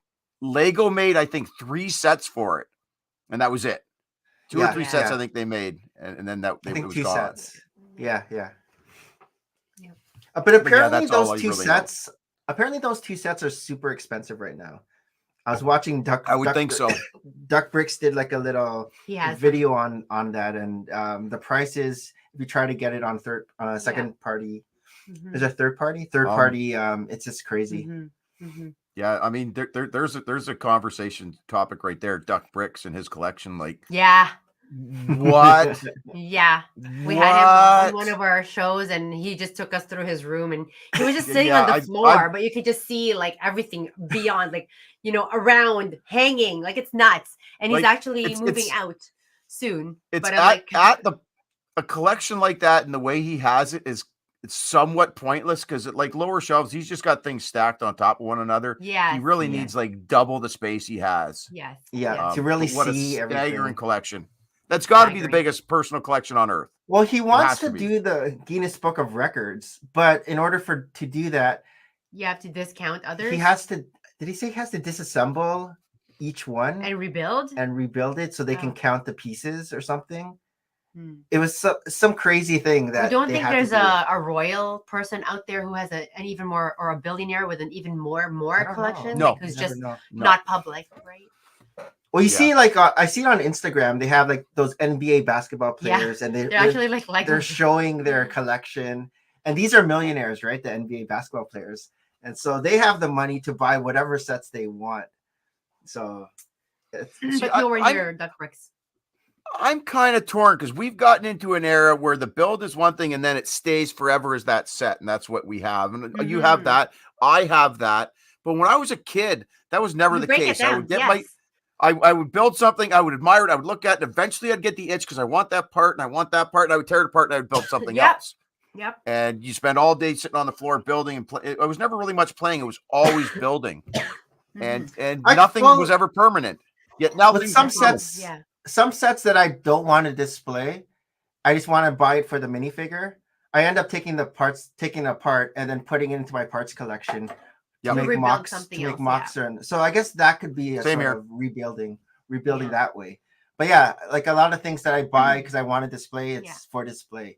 But then I do buy stuff, and I do the same thing. So, but that's why I'm always astounded by the mockers, like the people who mock. Like, it's just amazing. And they buy their parts, not sets. They'll go to Bricklink, buy like 1,000 of this piece or 500 of this piece. Speaking of mocking, this is something funny that happened last month on streams. We were talking on stream and somehow the term freeballing came out. I'm just going to freeball it. And I ended up Googling it, and I Googled freeball. You can do this yourself. It will come up. You go to dictionary.com. Just don't Google image freeball because you might get something. No. Go to dictionary.com, and as an example of the word freeballing being used, the example literally says, I wish I was creative enough to freeball my own Lego sets. Wow. Oh.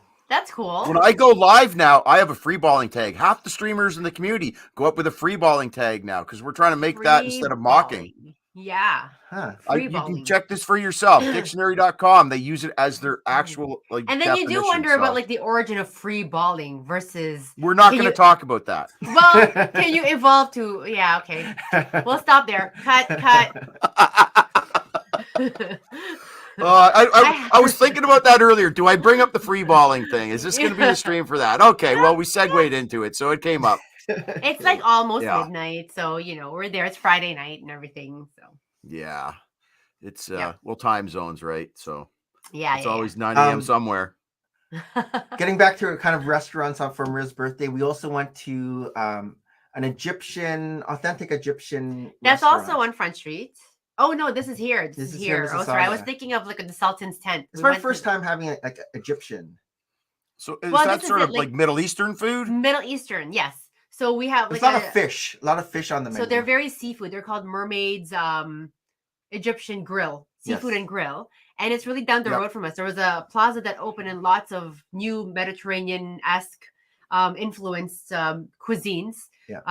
Lebanese. I think just in that area, a lot of the cultures are there, and so I've always seen this driving home. Sometimes I'm like, oh, I have to try this. I love seafood, but they also have the regular fanfare like fish and chips. But then they also have, of course, more, I guess, cultural dishes where it's like the actual fish just deep fried, right, with their sides and everything. So I will go back. I had the mermaid mix, which was it was a shawarma of cod mermaid mix. I know. I'm like, I want to. It was cod, calamari, and squid. Shrimp. No shrimp. No, it's calamari is squid already. Oh, was it shrimp? Yeah, shrimp. It was good. And then it's with like a tzatziki sauce on it's almost like if you've ever been to New Orleans, like a po' boy. You know, like it's in a sandwich. Because in my head, like a shawarma is like a wrap. So we thought that that's what it's gonna be, but it really comes out like in a bun. It was like on a hoagie. But yeah, it reminds me of like po' boys, like when they have like because they do a lot of shrimps too, shrimps and ham and things like that. So, but it was deep fried. Oh yeah, right. Like and what they have also. Yeah, you love shawarma. Shawarma is so good, and I falafel love too. Shawarma, falafel wraps. Down. Do you guys ever go to Alibaba's? We go to a place. I don't know. I shouldn't put down Alibaba's, but we have a place here that's even better than Alibaba's. It's Pita Grill. It's just called Pita Grill, and it's down by another Costco. It's like all of my life is like centralized to a Costco. Maybe so I always get the hero. Or gyro, hero. And then I'll get a lamb. I'll get two. I'll get a lamb and I'll get a hero. And this place has been around too since I was very little, but they've already like upscaled themselves too. But I'll always usually get the chicken souvlaki or the falafel. Like I love it. But it was like I've been going here so long that my memory of it was the falafel wraps used to be $3.99. And now they're like $8.99. And I would tell this to my kids, and they're like, "Mom, you're so old." But that's and there's like loyalty cards, right, for this place that we go to. So I'm like, I got my 8th wrap, so give me my 9th for free. I work in Etobicoke, and it's a very ethnically diverse area where I work. So there's a lot of restaurants around there. And I'll always grab something before I go into work because I work night. So I always start at 5 p.m. So I'll grab something from the area. I never grab a sub or like Swiss chalet or burgers. It's always roti or shawarma or go to one of the 2 Asian places I go to. There's even an Italian deli that has really good veal and chicken sandwiches. Just there's so much good food sandwiches there. Are like veal sandwiches. Right? It's like the hidden gems. You have to know like these little the local ones. Local Those are the yummiest. The yummiest. Mm-hmm. So I'm always like trying. So mermaid now. The mermaid place is. I'm wishing now I'd eaten before stream. I know. No, trust me. If you Filipinos, we just love to talk about food. We I did a Costco run today. I'm gonna even admit that today. chicken adobo. That's the one I keep hearing about. Yeah, but I have not tried yet. But that's why, like, drive to Scarborough, find a Nations. It's a super like a grocery store, and they do have like a hot area there of just different dishes and try it, right? Like, I mean, not Nations. Seafood City. Seafood City. So they have one too, like Seafood City. Where's the exit there? But like, yeah, it's just like Scarborough, like towards the east still. Mm-hmm. Like it's like when you first enter Scarborough. So it's not too far off, but they have a ton. Another good, like really Filipino restaurant, if you want to go true restaurant, it's just called Casa Manila. And you can actually even eat with your hands. So I've never like even taken my kids there yet, but one of our cultural practices is you have in the Philippines, my God, there's beautiful restaurants who will do this by like resorts. They'll serve your food on banana leaves. And then you eat with your hands. And so like, Google these places and they'll have like the rice in the middle and then all around surrounded like skewers. But there's a special way to eat with your hands. There's a special way to eat with your hands. But a friend of mine, she's not Filipino. Her daughter was very intrigued by this. And so for her birthday, her daughter's like, oh, let's go try like this place. Like not quite Casa Manila, but similar, where you're going to be served the Filipino dishes. And like you can have the seafood bundle or the meat bundle or however it works. But she said, I guess maybe with COVID, they were actually forced to eat with gloves. Oh. Like, and not just direct. Why don't they just use a fork and this? I don't know, because she goes, it was quite messy, right? But it's the same as like if you go to like Captain's Boil, like, you know, those like seafood places, like lobster, and like the lobsters and stuff. Like you had, like even before pandemic, like you were forced to like eat with, and it was just clumsy. So like these gloves are just a fit, you know, one size fits all. So you're just like dripping all over the place. What if you can bring your own gloves? I mean, maybe, but I think it's also like every restaurant has to be standardized, right? They have to be consistent for if somebody gets sick, heaven forbid, and then they can at least trace it to whatever is the cause. But Casa Manila is a place for authentic, and you don't have to. Not all dishes you have to eat with, of course, your hand. That's like a special, almost like a special order to do that, like a bundle. They call it a bundle or something. Okay. But you can have many dishes too. You'll have chicken adobo for sure on their menu to try. Right.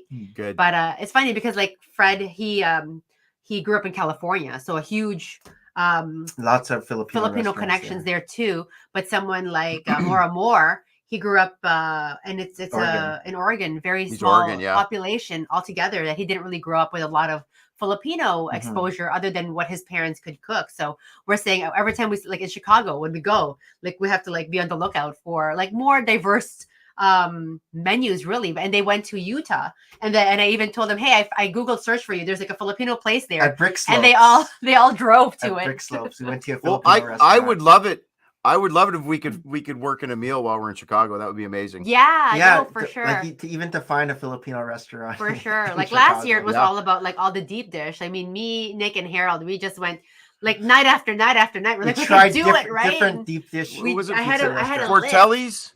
Was it Fortelli's or Filipinos? Yeah. Oh, was that place never good? So good. Portello's? Yes. Which one was the one with the macaroni and cheese? Something like that. Deep dish.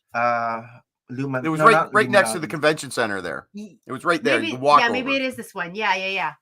But we had one where it was like a mac and cheese deep dish pizza, and it was like their top seller. And we're like, we have to try that. Carbs, but it was good.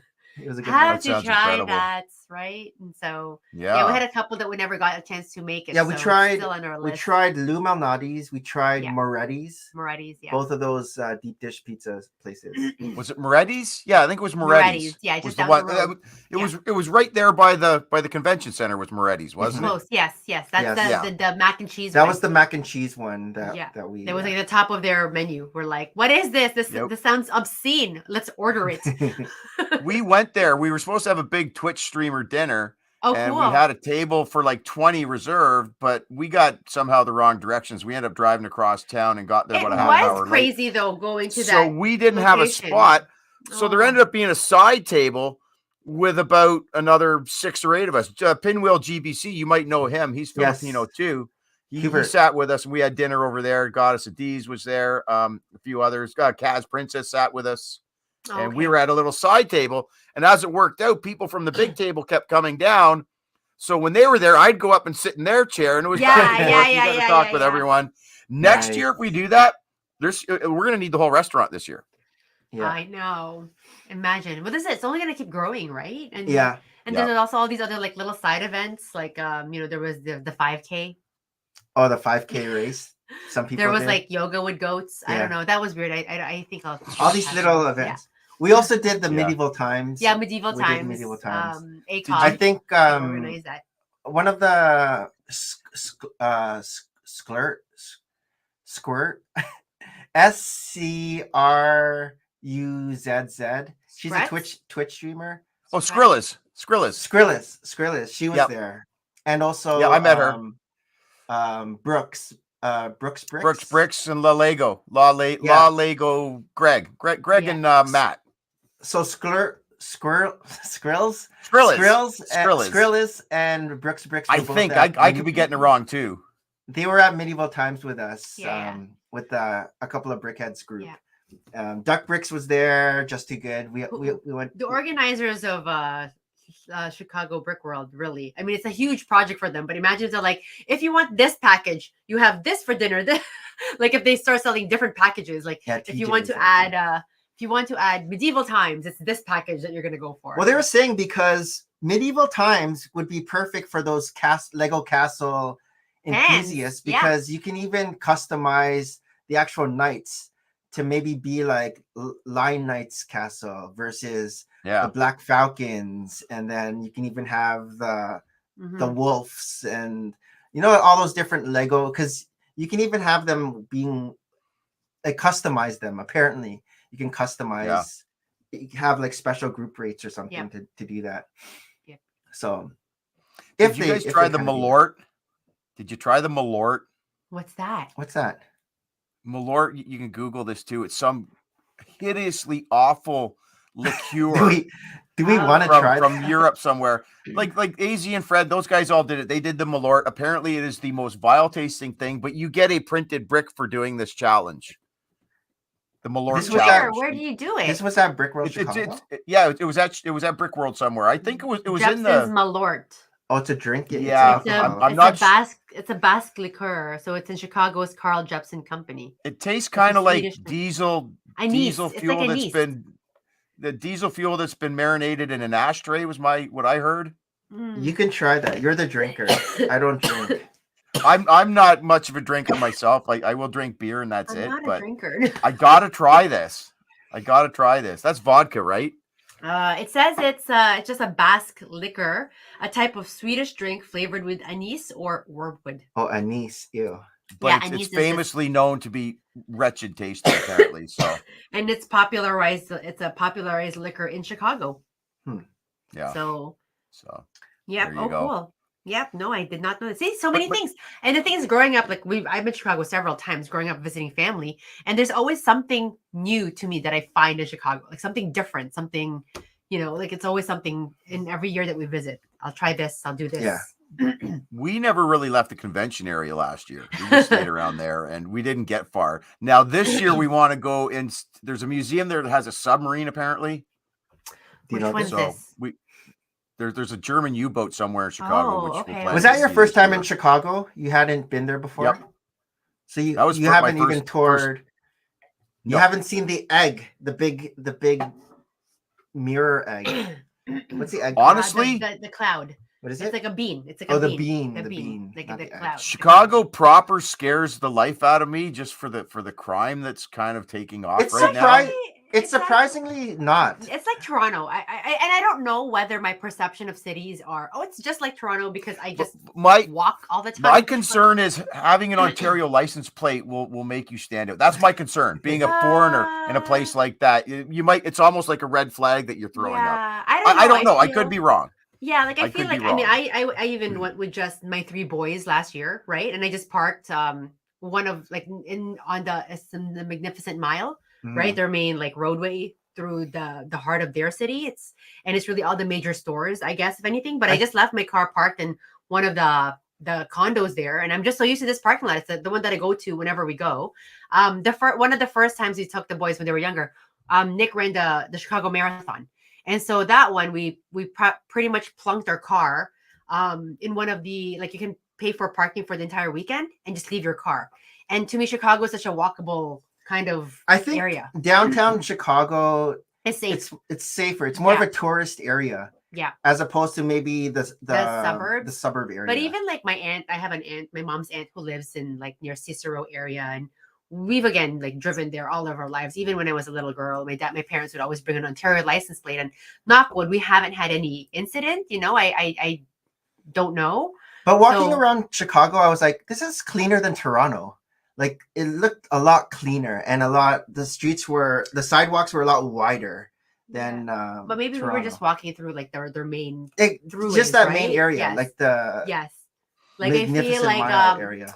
What's it called? My best friend's wedding with Julia Roberts. I think that was filmed in Chicago, where there's the bridge, the Chicago River that goes through. So we've gone there a few times, even for events like Pokemon. Or is it Pokemon? It was Go Fest for Go Pokemon. Fest for Pokemon, and we would just stay right at the heart and just walk around, plunk our car in a lot, in an underground hotel lot or whatever, and you get a deal. If you go downtown, it's not unsafe. Yeah, it feels, I don't know. And again, my perception is it just feels like I'm in Toronto. Some places that felt unsafe to me were even some parts of New Orleans. Some parts of Buffalo. All parts of Buffalo. Just going to the gas station at Buffalo, and then people talking to you, just they're talking to themselves, and they start screaming at you, and you're just trying to put gas in your car. when you're like at the mall, Yeah. you're okay. When you're like at, Olive Gardens, you're okay. And then you're just exiting. Like we went to the art museum in Buffalo. I've never been there. And some parts of Buffalo are beautiful. Like they're old 1920s art deco as well. But then you're like, okay, I'm looking for gas. And you make a couple of turns and suddenly you're like, oh, we're not, we need to like pump quickly. This is where my Ontario license plate is. Like there was one time we were driving through Detroit and we actually ended up in 8 Mile and we couldn't get out. We're like, let's go where Eminem lives. And we're like, oh, that's a great idea. And it was just, you're going from like safe to like, we just shut see, all the like guys just on their porch. But their porch are like the house looks like it's just they're staring condemned. They're staring at our Ontario license plate. We're like, okay, let's try to get back onto the highway. Yeah, and we were lost for a little bit there. GPS work.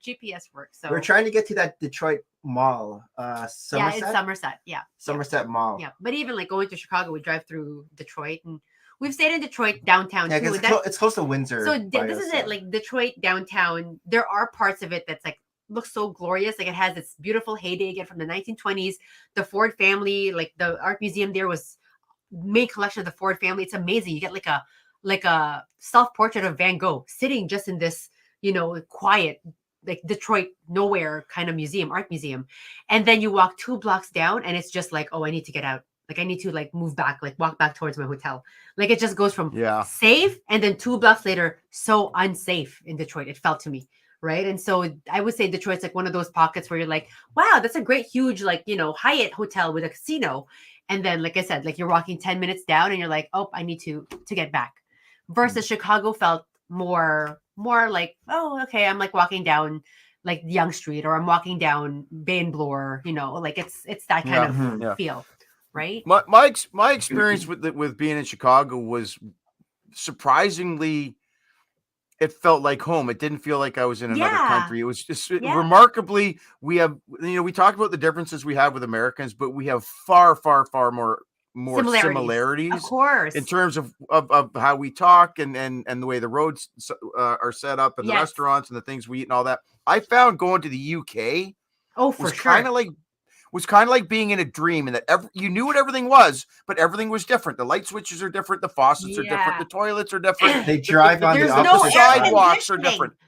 Everything is just a little different. And I will say, I found most things were better.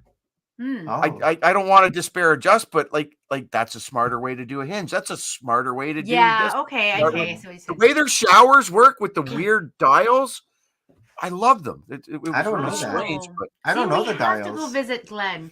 But that's the thing. Like my friend who's lived there, like for like the 10 years, he's like, there's no air conditioning in our houses. There's no and I think like for the heater for the winter, it's not what's it called? Like, our heater. Like they have a boiler. A boiler. Yeah. Oh, they have a boiler with radiators. They have radiators. They have a boiler with radiators, which in the summertime, I don't think you can. If you could convert that to like cool water, if you could pump cool water through it, but then they would all be condensing and dripping everywhere. That's right. In every room. Yes. So we've had other friends their style of heating. Yeah, we've had other friends too who lived there for a few years just for work, so they're expats, right? And one of their comments too is the fridges were so tiny. Like in North America, everything really can be in such excess, like in size and in quantity, like even in space, right? Like our highways are like expansive, like 16 lanes across. Versus in Europe, everything really is small still because they're like little villages that grew into cities that after more hundreds of years beyond us, they're really cramped. Like when they have no straight roads. They have no straight roads. They have no straight roads. They're all twisty turny. Whereas everything here is on a grid. Yeah. Whoa. Yeah. Easy, and like so, like one of like you know how many times I do that? You talk with your hands. Yes, but like I think like as things modernize, even in Europe, those modernized ideas were the ones that were brought here to North America. So something like Savannah, like if you've ever been to, like we were just driving from Florida back, and that was one of the cities I also wanted to stop over. They have like grid, more of a grid designed roadway, but all tiny, like one block. And that design was from an infrastructure architect. and he had the vision from Paris. So Paris at that point, whenever they created Savannah, was already on its way to becoming a bit more modern than all the twists and turns. I see Paris still as being really like a cobweb. Like if you see the roads of Paris, it's like center and it's like a cobweb, right? But there's parts of it that's more directioned. Those cities all grew organically, whereas here you were able to simply design a city from scratch. Exactly. Just lay down the roads the way you want them, because we're doing this all fresh from new. It's almost like Sim City. If you were to start fresh, you wouldn't do little twisting. You wouldn't do it like the UK. Yes. But they worked with what's existing. For sure. I found it there's just more character there. Everywhere you go, like they don't even have shingles. Everywhere you go, they have like thatched roof, not thatched, but they have like ceramic roofs. Yeah, cool. Yeah, here we have shingles. Yeah. Little things that are different. And then as per need, right? Like whatever new technology is developed, then we probably have it more. It may not last as long as theirs because it's like the most efficient, and it probably doesn't last. Sort of like appliances nowadays. we're so afraid our air conditioning is going to break down, or afraid that our washing machine is going to break down because they just don't make them to last anymore. We're afraid our washing machine's gonna break down because I don't know how we're gonna get it down the stairs through my Lego room. I'm gonna have to like move stuff, especially that Spider-Man over there. Preemptively. I'm gonna go out on a limb here and make a prediction. This is gonna be your longest podcast. No, we have segments. We had our 250s. Okay. No, that's not a complaint. I could talk all night if you want to talk. This is a fantastic conversation. Like challenge accepted. I was wondering, in the Philippines, do they have windy? Is it grid system like Manila? No, it's or also is it also windy. Again, it's like old places, right? And it depends on like who really takes the mantle of designing a city, and if they're just ad hoc creating, right? And I mean, the Philippines was based on Spanish colonizations, so depending on what Spain brought as an idea how to like colonize a place. So I mean, some of the roads are so narrow in the UK that they don't have traffic on them because they didn't know when these places were built that there were ever going to be cars. Yes. Who was it? They didn't know to make it wide enough to have 2 lanes and sidewalks on either side. Yeah. This was a friend of mine. Horse and buggy. I think she went there with her family. Yeah. It might be the UK, it might be Paris, but they rented a car and they said for 1 lane down in Paris, it was, I think they took the wrong lane. Oh, it was, oh my gosh, Saint Malo in France. So it was like towards, there's a beautiful book, based on a movie right now, All the Light We Can See. And it was based on World War II. Saint Malo was towards the edge of the sea. And that was basically World War II. The people were just trying to flee as Germany was invading Paris. And that was the extent, St. Malo. So she wanted to visit St. Malo. And some of the streets, so old, right? There's like a fortress citadel there and everything. But this one street, they're like, we almost got the car stuck. Like we were not supposed to even go down here. We just didn't know how to reverse. So all we could do is go forward. Like and she's like, European Vacation has that scene where they get stuck in between the 2 buildings. Yeah. Because they're trying to get away from someone. They get the car wedged. Yes. And then how do you get out? So I mean, we don't have that issue here, definitely, where we have like these mammoth vehicles and you know, how big can our SUVs go? So yeah, we have really big everything here. The trucks we have are really bigger. Big everything. The pickup trucks are bigger. You don't see pickup trucks there. You do, but they're like Mitsubishis and Toyotas and smaller ones. Yeah, you really hardly don't. Yeah, the cars are small. Everything here is big. Hello, Costco, but big. Yeah. Okay, are we up for the next? Sure, we can go into our next segment, which is it's time for show and tell. All right. This is our show and tell music as I'm setting things up. All original music by our second guy. He likes music, so it's pretty cool. I do like music.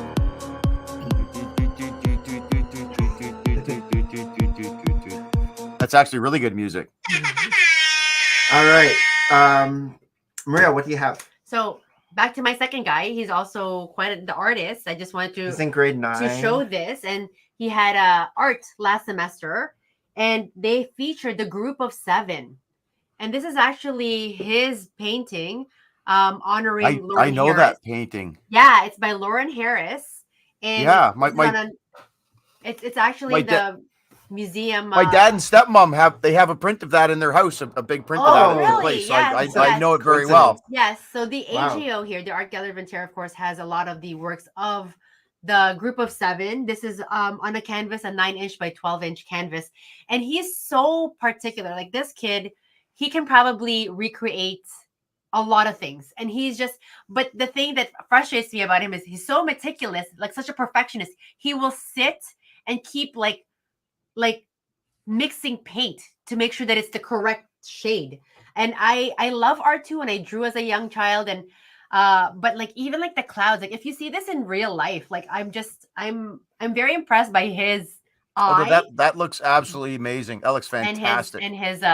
And his ability to execute it, right? So I'm hoping to see if I can frame this. He doesn't have art this semester anymore, but I thought this was really good. And so we just went to the AGO not too long ago, hoping to see the original. Oh. But it's actually one, again, they rotate all their pieces out. So it's actually one in storage right now. So he was a bit bummed not to see it. But I mean, like, again, the AGO has such a great collection. Is the actual painting that size, or is it No, it's so much quite bigger. It's quite bigger. It's quite bigger. Yeah. I know the Mona Lisa you said is like small. But you know, the thing with the group of 7 is they really highlighted a lot of Canadian scenes, a lot of Canadian landscapes. And this so where is this supposed to be taking place? It's somewhere north. It's always like North Ontario. So it's sort of central Ontario. Like Tom Thompson would go spend summers in Algonquin Park paddling around. In Algonquin, that's literally how he died. They found his canoe, but they never really know what happened to him. That's right. That's right.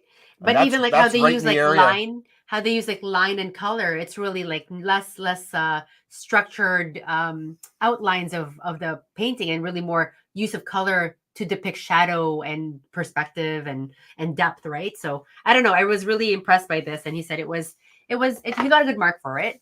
I said earlier that I was a reader, and so one of the not really freebies, but you know, like happy birthday from Indigo. Here's 25% off your purchases. So this is kind of where I splurge on books, and I have to buy books.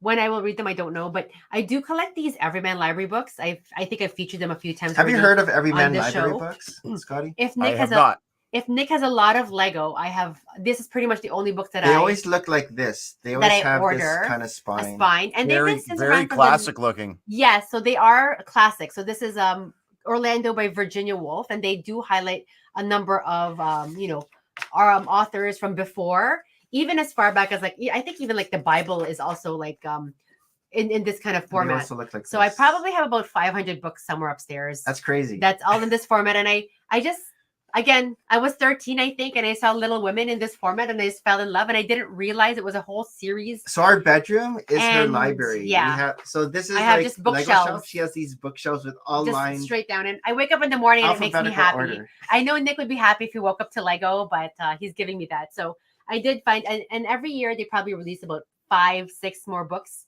for the series, because it's been ongoing since they've revived it since the early 90s. That's when it probably started, and they featured like Jane Austen. They have Alcott and all that stuff, but also one of these, and then they're moving almost to also more modern authors or contemporary authors. Which one's this? I love Buster Himes. I love The Essential Harlem Detective. I love the look of the spine. I love the look of the binding. That looks amazing. So like, I mean, it always has like, the cover of it, and then you know how this is red. Spine always looks like that. So this red book also denotes that it's a contemporary author. Versus there are greens or blues. So for example, Shakespeare is more like a classic author, and I think all of his books are like blue. Yeah, there's a schematic there too. But like once you have the covers, I just have them all in alphabetical order based on author's last name, and that's how I organize it. But they do have that, and everything is like gold foil, which is lovely. And there's always like a bookmark. Now I'm so anal about my books that I actually don't even I think I probably read a few of my collection. Like I read Dr. Zhivago. She gets the same book from the library. If I can find this exact format in the library, I'll borrow that library. So she can read it, so she doesn't have to open that. And it just smells so good. I don't know. Books like Lego instructions. I won't use them. I'll use the PDF. Yeah. Also, you keep your pristine. Yeah. You keep your instructions. Right. And so I have a filing cabinet of all my instructions. Oh my gosh. We tried to. And then the filing cabinet just overflowed, and then I just. Well, to be fair, I have a filing cabinet and 2 banker's boxes because the filing cabinet filled up years ago. Yeah, exactly. Yeah, exactly. But they do also have like a children's version of Everyman Library. So I have always been buying these for my kids too. This one just came out. But the spine is like this. Yeah, so it's more like a Harlequin. The foil. a Harlequin like look to it. So it's actually nice when it's all laid out together. But this is the second book of Winnie the Pooh, the house at Pooh Corner versus just the Winnie the Pooh is the version that came out last year. So they try to still keep things classic. There's the Wizard of Oz, for example, or the Arabian Nights. Yep. And I do try to read this with my kids. I think we just did the Wizard of Oz not too long ago, and The Lion, the Witch, and the Wardrobe. So they do try to have classic books for classic kids in this nice bound thing. So I don't know. Books make me happy. Are you a book person at all too? I am not typically a book person, but I am a printer. And I understand the process, so I have massive respect for the printed product. My mom, both my sister and I, because she was a stay-home teacher, she quit her job for 20 years to raise us at home. So when I went into kindergarten, I was already fully reading. So I'm a very proficient reader. Yeah. But I've never been a novel reader. My sister will read a book in a day. My niece and her, they are voracious readers. Yeah. When I'm at work, will read the entire newspaper before it's done. And then I'll read the next one. And then I'll read the next one. So I read constantly, but I don't read fiction. Yeah. And I realize that's sort of a failing. I've tried over the years, but I never get back to a book, or I put it down and then months later, Yeah. So I've sort of given up on reading literature, but I will show off two of my favorite books here that actually support my stream. Right here that SpongeBob sits on. Are these two right here? Two of my favorites right here. Amy Poehler and Tina Fey. Great books. I love them. Oh my gosh, yes, I've read those. Absolutely. Yep. I have read both of these, and symbolically they support my stream. These two Parks ladies. and Rec and Parks and Rec, 30 Rock. 30 Rock. Yeah. Yep. No, those are great. Those are great books, like especially Amy's, right? Like I don't know. They were both so good. There's a part where with the guitar. Yeah. Well, he lost a leg, so I've got to kind of put it back on here. Oh. Yeah, that's my SpongeBob. That's cool. When did you make him? That's his mascot. I love it. That's his Twitch mascot. That's right. Yeah, that's my mascot here. Let me take the bird off. Can you show the back how you spin the eyes? Oh, this is an actual set. It's called Build-A-Bob. And you can see the little plankton sitting right there driving him around. Cool. And you can see the gearing there attached to the eyes, but because it's got a different size, they turn at different speeds. Right. I thought that was a mock. I didn't buy this or make it. My friend Test in Time put it together. It was actually, we were talking on stream one night about the whole kiss the nose thing, because there's like I said, the picture of me kissing the nose at the local brick shop. We were in stream one night, and one of my friends, Dragon Boots, she's now Dragon Goddess at the time, she's now Dragon Boots, had mentioned there's a Build-A-Bob set out there. So we Google it, and I see the mouths. I said, well, I've got two of those. I got them from a bulk buy one time. I've got the mouths already. So my buddy Test in Time ordered the eyes from Bricklink, and out of my own bulk and his, we were able to put this set together. And one day he just shows up at my house and he handed it to me, but he didn't tell me about the eyes, because I picked it up and I looked at it. I turned around, I was like, hold on, what's this? And I spun the eyes, and I howled in laughter, and it's a big part of the stream, and everyone loves it now. It's awesome. It's awesome. What do you got for show and tell? Well, I can start with that. SpongeBob is kind of it. I built this just the other day, sort of representative of what it is that I love. There's the original Galaxy Explorer. The original. I have it's lost a motor, which is sitting in the box right here. Oh, it's right here. It's actually, I have the box right beside me too. Did you get the newer one? Yes, two of them. Oh. I bought one, and then I was gifted one, so I actually have two. I have still one new in box as well, and one that I built. And I'd like to show off these that I just built the other day on stream. Not really built, but assembled. Oh, cool. That's cool. No, I want to get frames for them.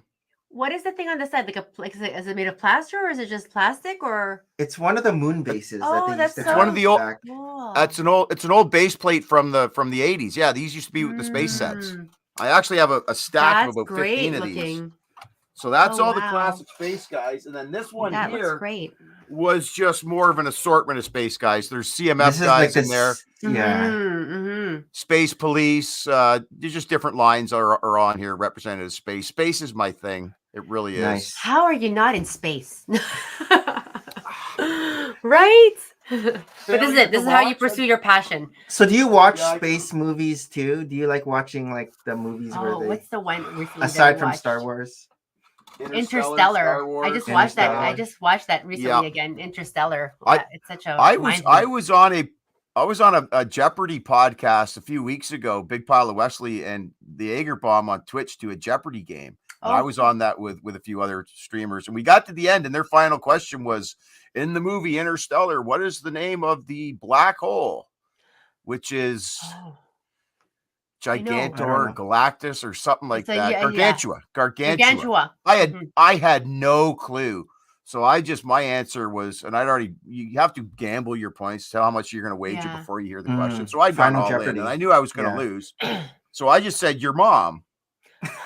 And when he read out the answer, like both the streamers and me and Mr. Hall, we all just sort of lost our shiz, and it was the funniest moment of the whole stream. And they were like, Scotty wins, give it to Scotty. Like, no, I lost. And I even said, it was worth it losing with that answer, your mom. So as soon as you mentioned Interstellar, I even thought of Interstellar. I was like, I got to talk about the your mom moment. Yeah. That's funny. Nice. But my display behind me is sort of just an eclectic mix. I've got the Hobbit house. I've got Pucker the Tiger. What's the white? Oh, those are dinosaurs. Yeah, dinosaurs. Those are the dinosaurs. That's sort of the T-Rex and the Triceratops scrapping with each other. I've actually got Yoda's house up there. You guys know Pucker the Tiger, right? The 3-in-1 tiger. The butthole tiger. Yeah. Well, you want to know a secret? A hot dog fits in the pot. No way! Why didn't you use the brown hot dog? Because I don't have one. You got one? What? I have a whole bunch of colored. I have the sand green hot dog, and then so many hot dogs. I've got black and green and red. So I went with the red. If I could get a tan or a brown one, I would do that. But I don't have one. They even have like the sausage one is like a. And there's Wally too. Yeah. Nice. No, great highlighted collections. I know there's so many great Lego sets. Like what to highlight? And that's like 1% of the collection out. You know what I mean? Yes, absolutely. And then moving forward too, like I'm excited to see what else they have. But it almost like all their creativity juices are like out there already. Like what else can they? Oh, let me show off that mock. You said to show the mock. Yeah. Because Nick had shown his Blacktron mock. He showed that to me earlier before he went on. This was look at that. a mock I made some years ago. Wow. That's crazy. That looks wild. A general classic space kind of. And then the front separates and this ship comes off. And it's in all things Lego. Each one opens up and has a smaller ship inside. Yeah. This one just has a little scooter, sort of a Darth Maul style scooter. And then the bigger section at the back. Oh, don't get wedged in there like that. Oh, please don't do that. Oh, you've done it, haven't you? Come on out. There we go. Back in. And this one has an all Lego space. Sorry. Cool. What was that? That's feedback. That's feedback. Yeah. Its only purpose is to carry a little rover so when they get there, they can go golfing. And it carries a little golf cart around in it. Now, did your kids ever get into Lego like at a certain point or? Nope. It was just. I tried with my son. It never took off with him, despite we played. It wasn't in him. He's a car person. Yeah. My niece, on the other hand, as I told you, I bought her all those botanical sets. Yes. I've been buying her Lego for graduation and birthday and Christmas since she was about 5, and she has an extensive collection of Harry Potter. When she was little, it was all Friends and the elf sets. So she's got a bunch of those old elf sets too. And now it's botanicals and Technic sets and things like that. And she'll be 16 this year. And I ask her every year, said, you still okay with Lego? Oh, absolutely. I said, when you tell me no more Lego, I will stop buying it for you. She's like, nope. I still want the Lego. I love the Lego builds. Like Lego is such a quality product. It's a quality gift, right? Like it isn't just, And now, like the last few ones I gave her, my sister sent me a picture. They have the orchids and the bonsai tree up in their front by their fireplace in this little display. So and then they actually have the dried flower arrangement on the wall. okay. That's and I'm nice. like, I'm pretty freaking happy now that I'm buying things for them and they're displaying them in the house. Yes. So this is how it's infiltrating. I'm really thinking about this year, just getting them, say, the Great Wave or something as a family gift. This is for all of you. I don't want my niece to build this alone. I want the three of you to build this as a family. Yeah, because each person can do a quadrant. Yes, exactly. Like one of those squares. I mean, really, the ideal one would be Starry Night. That's really probably the most beautiful set that's been here. What's the one that's coming out? Mona Lisa? No. There's something coming out. Another painting? Or is it just like an abstract? Like it's not really a famous painting, I want to say. I thought it was a famous Like one. the Great Wave we were all ooh and ah, like me and Harold, and this guy's like, what's with the Great Wave? And he actually didn't want it. So I got it for my birthday. I got it for him for his birthday last year. I'm like, yep, you're getting this because I actually like this. So please build it. But it's up in our bedroom. So what do you think? Gorgeous. It looks good. It looks good from afar. When you come up close, I don't like how they use the birds. But that's a cool thing. And the wave. I don't know. So yeah, he's not. He likes the Van Gogh. I like the Van Gogh. Is it my turn? We got trolls in chat here. We got trolls in chat. Speaking nonsense. Oh, that's the modern art set is the worst set ever. Did you ever hear of Galador, pal? That's the news. Did you ever hear of Galador?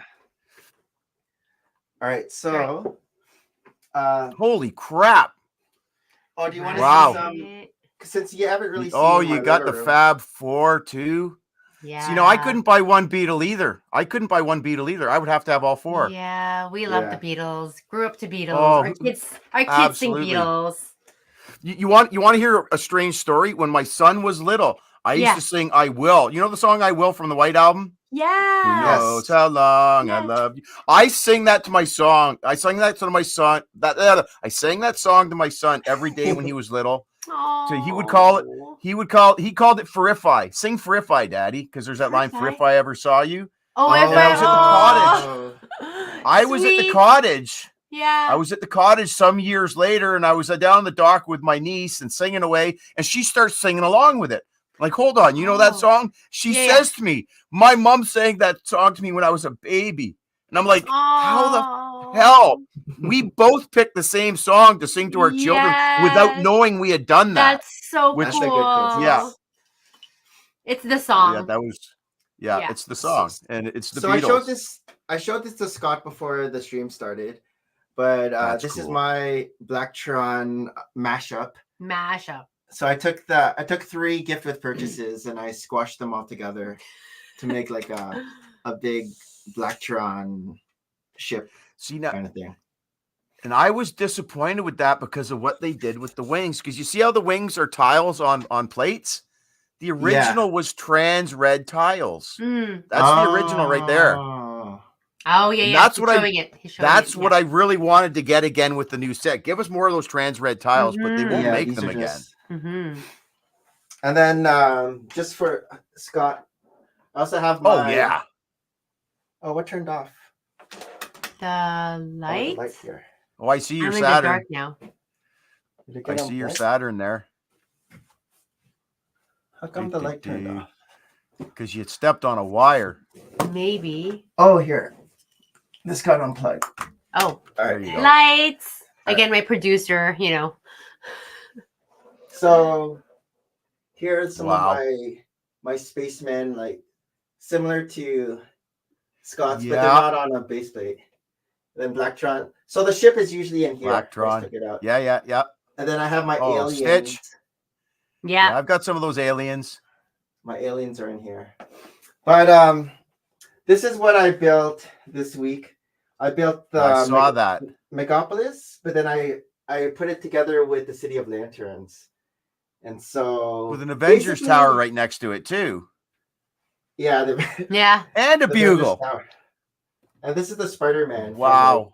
Wow. So this is where we can't, the washing machine story where it goes down those stairs one day. I got you. Yeah. Spider-Man army in there. But yeah, to make this. Your audio just cut out.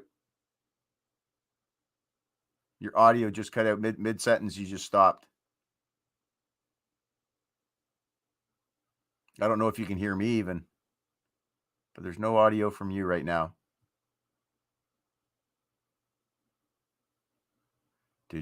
This is just part of streaming. This is part of what we do. This is par for the course. I would feel put out if there wasn't some blockage. There we go. You're back. We totally hear you. I just couldn't hear us. So I carried the conversation. Yeah.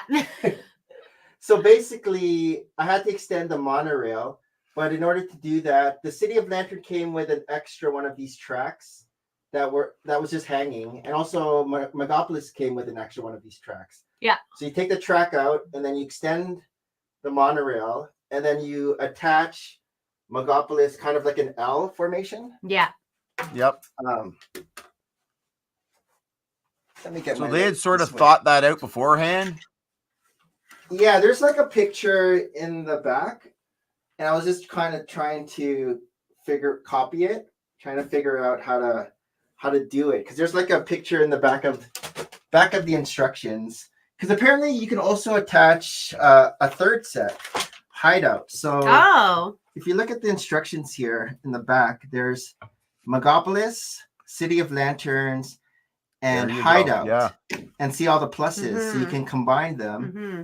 And then this is like the big thing. So I was like, oh, okay. Very so cool. City of Lanterns like this. I mean, Megapolis is this way, and there's like an L formation. And then the track looks bigger. So I was like, okay, if I extend the track, and then you can just mix and match. All of these are modulars. Mm-hmm. So you can just take these buildings and put any order you want. Is that Ninjago or is that Monkey Kid? Monkey Kid. This is Monkey Kid. Monkey Kid. Yeah. Ah, okay. Yeah. I thought it was Ninjago. I actually have two Monkey Kids myself. Yeah. I have the Nudo tank and another one. Oh, yeah, that's two smaller ones.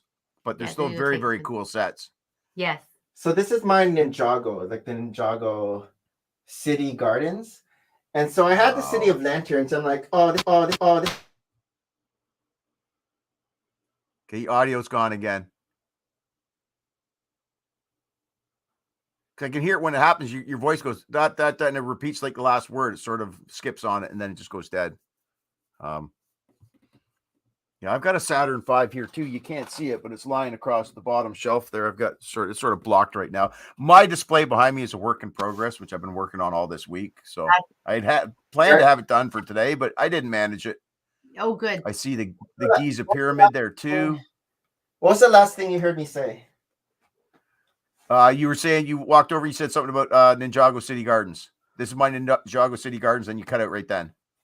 So this is the Ninjago City, like the Ninjago City. And then when I saw City of Lanterns, I was like, oh, this is like the poor man's Ninjago City. But now that it's combined with Megapolis, I'm like, okay, it's Ninjago City-esque. It's like it's more similar for sure with the busyness and all the different colors. Design, And so I like this. It looks a lot better now that it's combined. I find it. And then these are like the minifigures it comes with. So it comes with 15 minifigures, which are that's a lot. It is a lot. I like those Viking style helmets. Lower it down a little, yeah. Yeah, those the are horn. pretty neat. I think these are stunts. You'll get these helmets with the city. You know those motorcycles, the stunts motorcycles? Yeah, I have 3 or 4 of those here that I've never opened. I bought them as giveaways. I think those helmets. Something cool too with the Megapolis. So each little building is like its own shop. So they have like a chiropractic clinic in there. They have like a fabric shop, and so I thought that was cool. Very specific, detailed designs. So, like, see the skeleton there? So that's a model of the skeleton, and then they have like a chiropractic table. And then on the wall, there's like an acupuncture. Poster. Kind of see that turquoise. Yeah. Acupuncture. You need like that's very cool. My sister's a chiropractor. Oh, okay. I before COVID, I had my chiropractic clinic. That's where Brick Adjuster came from. Yeah, so adjuster. Really? I'm a chiropractor. So that's my kind of profession. So if you see my sig fig, that's my scrubs and What year did you graduate from the chiropractic school? From CMCC. 2009? Yeah. No, 2009. 2009. Yeah, my sister it was in the 90s when she graduated. So, okay. You wouldn't have been there together, obviously. Yeah. And then the second set I have here is something that Hayden built. So he likes the Minecraft. And so he built the panda. And again, Lego is still the best toy to keep them quiet and creative. So he was building this. Right. Yeah. It has like a fun little house in there. So that's very cool. Did he mock that or? No, it's one of those. That's a set. They have a lot of they have these houses of animals. Yeah, so like a pig, he has like the fox. Pig house, the fox. He likes them. So we've been getting those for him. That's very cool. Is this in the box? Yeah, this is the box. Yeah. Oh yeah. Yeah, I've not seen that before. And so there's like little panda Minecraft. There's so much Lego now. It's possible for things like that you never get to see everything, right? Yep. Something like Minecraft, it feels like something that you can just make mock. with for sure. Like it's like just basic bricks, and then you're just putting something together, right? It's classic. It's like classic Lego. Yeah. And there's a streamer in the community, VR Gamer, and he goes through the analytics, and he can show you how Lego has slowly getting away from system bricks, and there's more and more parts coming out that don't have any studs on them. Clip pieces and whatnot. And the closest to classic Lego that you can find are the Minecraft sets. They have the most have the most amount of studs per set that you will find. It's mostly still bricks. It's mostly still bricks. 2x4s, 2x2s. Technic's getting its way into everything now. That's not a complaint. I mean, it's very good to combine the two, but it makes it we're sturdy. seeing less and less system. Exactly. And then March 1st, I did go to the Lego store. And I did pick up Medieval Town Square. Oh, cool. So I was excited. I know Harold's excited about this set too. I was already watching that be built today. Oh, I'm going to build this. Someone was building that on stream today. I'm going to build this tonight. I couldn't start building it because of the setup here. Yeah. So I'm going to probably start building it after the stream or even tomorrow morning. But I want to put this in front of my Lions King's that was cool. Lions King's castle. Yeah. I made a spot for it. Hey, the spots he finds. So I don't know if you can still hear me, but the spot. Oh, there's another Lego room. Yeah, this is our laundry room with a UCS Falcon and a Star Destroyer. And boxes the of bigger shame. One too. This is where I put Chewbacca. There's Chewbacca. Chewbacca was actually a fun build. People were judging his looks, but he was actually really well done. An Ewok village. I see a Death Star. Holy crap. See, Star Wars was what got me into Lego. Oh, there's the Sandcrawler. Yes. There's a bunch of stuff. Wow. Well, there's Jabba's Palace. Yeah, that you've mocked out, it looks like. Yeah. There's two of them. Yeah. You bought two and mocked it. Yeah, very, very, very good. Very good. This is the newer one. Oh, okay. The newer set. And then he combined it. Yeah, okay, I see. Yeah. This is the newer one. But so we don't really hear you well, Nick. I'm planning on putting the market. Oh, he's already made space. He's already elevated one item and I can just hear him. This is the old. Can you hear me? No. Yep. Okay. So this is the old medieval market. And so it's kind of going to be mixed in this area here. So hopefully it fits. I think it will fit here. We'll see. I don't know, Nick. Looks tight. We'll see. But yeah, we'll see how it goes. That's for a feature full of brick to see if it will fit in there or not. That is one impressive collection, I must say. So far, it's still mostly in the basement. On display. Yeah. This is his man cave. Tubs. At first impressive. It was all in the laundry room, and this was just pool table. Yeah, with DVDs. Recreation. And then it ended up coming into this room. And now we hardly go down except to do laundry. You I hardly think the come coolest down. thing I've got. I think the coolest thing I've got I could show you would be a Mr. Gold. Oh, What? you have a Mr. Gold? Of course not. How would I have a Mr. Gold? I had to say that. Though. I don't know. Justin has one. Well, brother from another brick, BFAB had 3, and then he sold them. BFAB had 3. He sold them at cheap prices. He didn't know he was a young kid. He didn't know, but he already made a profit out of them. You know what I mean? Like he did. Yeah. But he didn't realize to hold them. How much he could have made. Yeah. Are we ready to go into our last segment? Last bit. Our last Let's bit. We are attending longer. It's time for news you can use. Thanks to Alan the Brick Fan. Again, some news that you can use music. I thought that was a picture of a Lego city for a second. I see it's a real city though. Yeah. Behind where? Just this cover. Oh, it's just the background. Yeah.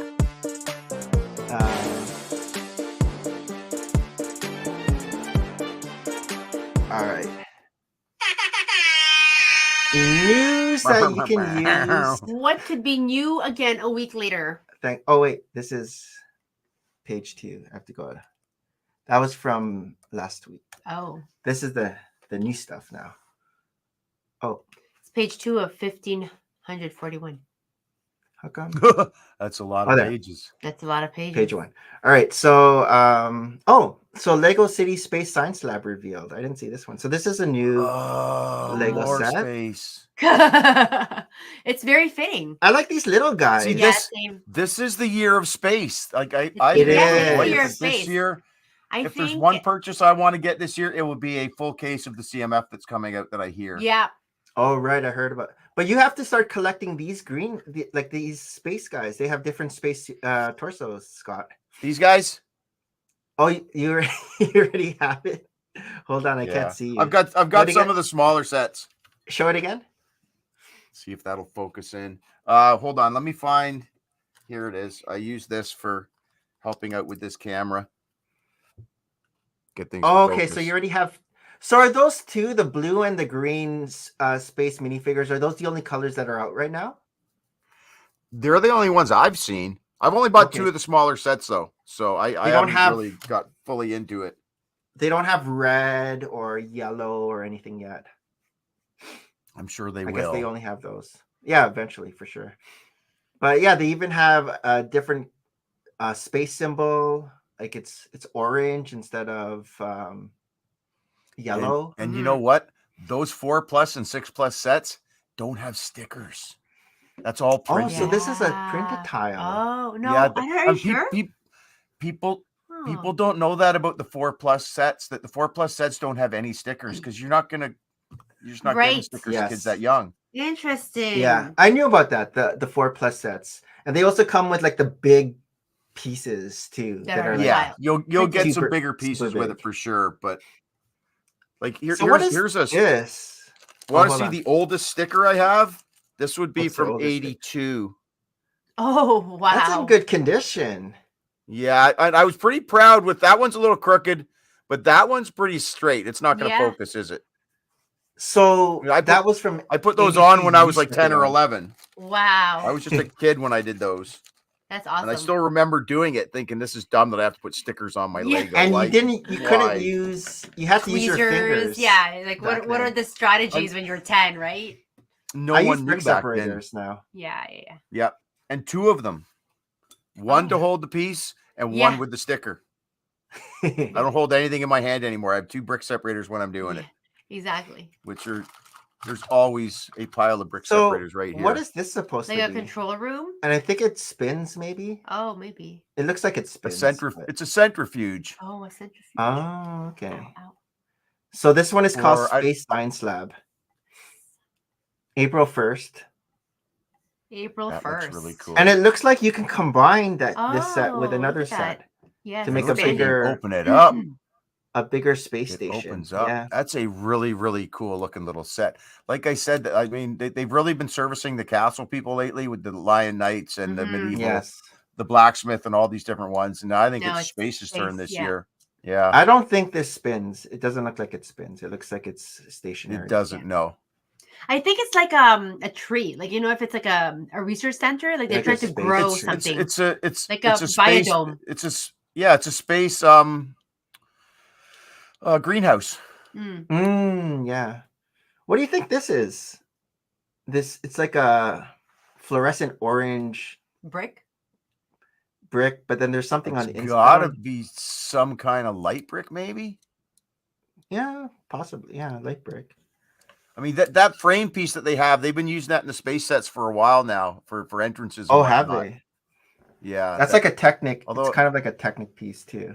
You see the Technic pins. It's hard to tell exactly what you're looking at there, what they're showing you. Oh, right. Huh. Interesting though. They keep showing us this burlesque show in Toronto. Lego Ideas celebrate the Wonder of STEM winning set announced. Oh, so is this the winning set? Books.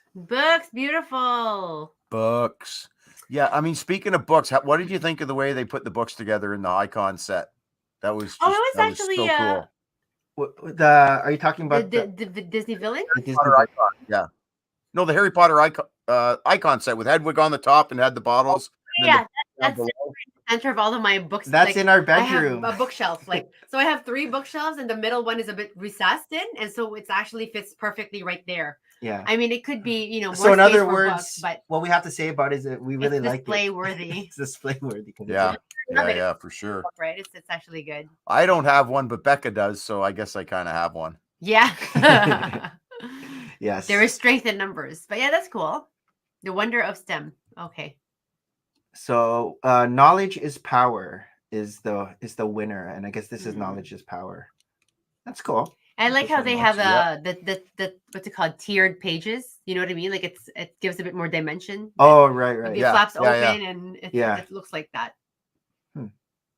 Versus other ones were just a bit more straight out. Oh, more burlesque. More burlesque show. Is that the Star Wars burlesque show? Yeah. I've seen ads for that too. Yeah. What did we click on to get that? I don't know. I haven't every been single clicking time. anything. Yeah. I think it's just because we keep mentioning it on screen. On stream that Star Wars. Yeah. No, we keep mentioning Empire Strips Back, so it can hear our voices. We joke about OnlyFans on here. I didn't know what it was when I came in the community. I've learned enough not to ever Google that. It's not been in my feed. It never will be. Yeah. But there's endless jokes about, that's for his OnlyFans page or this or that or the other thing. I know what it is. I don't need to Google it. I don't want that in my search. That is so cool. I love that orange hairpiece too. Yeah. Yeah. I haven't seen it in orange. I've seen it in black. Very much carrot top right there. Yeah. Lego Ideas medieval bee farm. What's a bee again? Apiary? Yes. Apiary. This kind of looks like Snow White's cottage. As opposed to an aviary. Yes. Well, that is actually cute. I like all their little honeycombs. Yeah, honeycombs. And what do they use for little bees? Just like little stickers, I guess. They have this piece. It's a tile. It's a printed circular. Because Winnie the Pooh had it, right? Now, what is the roof made out of? Is that shovels? Oh. Are those tiles made out of shovels? Or paddles? Paddles? I'm not sure. I can't see well enough. Or are they something knives? Like that? Are they butcher knives? What? Are they butcher knives? No, they're not angled. In different. You know the butcher knife? Yeah. Like the chopper. Yeah. The butcher. Are they those? Because I see this. They look like shovels because the shaft could be going up in behind, right? Exactly. This looks like a shovel too. Yeah. True. It's hard to like tell. how there's like this awning that like slopes down over here to the right. Mm-hmm. And because I'm such a Lego nerd, I'll be at work and I'll see this stuff on Instagram and I'll show my coworkers, and without question, it's always the same. That's Legos. That's Legos. Yeah, that's Lego. Yeah. It's not a toy anymore. It's for adults, and there's incredible things that people build with it. It's a building tool. Think of it that way. Yes. And then we play with it. Yeah. So this is by J.K. Brick. Mm-hmm. It's 2,994 pieces. Features a bee farm in a medieval setting. So very interesting. Again, it's still part of the whole medieval wave, right? That's come through this past many months now. Do you guys build in Studio? Do you use Studio or do you build everything in Bricks? No. Yeah, Bricks. I don't know how to use the programs. Like for all my mocks, I just build, and then I just find the piece I need in my collection. Yeah, it's hard to tell. Now I think they're paddles. I don't think they're shovels. I think they are paddles now. I think they are paddles. Now that I can see it from this angle. But I'm not sure what it is at the top because the top doesn't have enough space for paddles. That's something else when you get to the top few layers. Either way, the three things for me or for everybody that have really changed Lego building recently are unique part usage, snot bricks, and clip and pin building. What's clip and pin building? I haven't heard that phrase. Clip, like the little clips and like the pins, the things that fit in a minifig's hand. Yeah. Yes. Anything that'll fit in a minifig's hand is pin sized, and the clips are anything that will hold them. Like if you did the Galaxy Explorer, the way the sides go on is all clip and pin that hold them in there. Oh, gotcha. Okay. All right, what else? And those three things together, and just new parts would be the fourth one.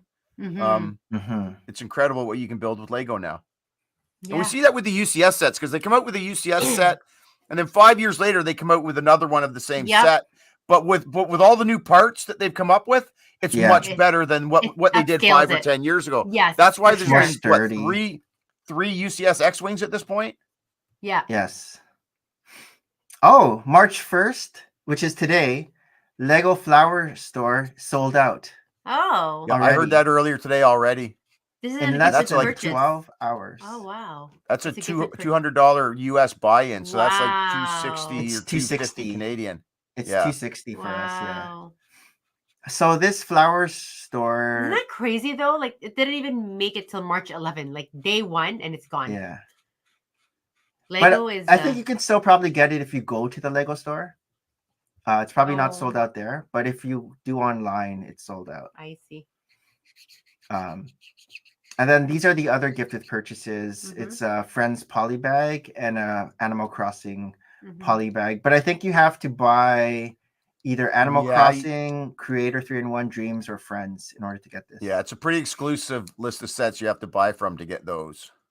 Yeah, but a lot of people are getting the Animal Crossing in general. I want to get them just for the minifigures, just because I like collecting minifigures. Like this is something that I won't display the set for Animal Crossing, but I'll probably have the minifigures all together in a line or something. I've never played Animal Crossing, so I don't have much of a connection to it. Lego Marvel Spider-Man No Way Home construction figure pre-orders on Lego Shop. All right. So I don't know. I'm not really into these figures. No, me either. And you know what? Traditionally, they've not done well. Like Galador was that back in the 25, 30 years ago. They came up with Galador, which had a TV show and everything attached to it. Speaking of, the worst Lego ever. And it was too Lego for action figure people, and it wasn't built enough for Lego people. It was too much like an action figure. It sort of straddled both, but neither side was happy with it, so it never did well. I like the box art with the 3 Spider-Men here. That looks pretty cool. I like his fingers, the way they've done his fingers with hot dogs. Oh, hot dog fingers. Is that what that is? I can't really see. I know. It looks like it. No, they're not. They're like claws? They're the claw pieces. Can you see? They might even be new. Are they new pieces even? No, I don't think so. I've seen this piece, but not in red. Anyway, that looks pretty cool. Green Goblin has the same piece. See, it's like the clip piece. I would hope it's okay. Yeah, I can see it now. I would hope those are not stickers either. I can't see that face being a sticker. I think these are printed for sure. I think these are printed. Yeah. Yeah, I haven't gotten any of the other ones. Like I know they have like Captain America and then they have Miles Morales. Like I haven't gotten the previous ones. I think they even have like Wolverine. But there's someone out there who's collecting all of these. So yeah, for sure. Yeah.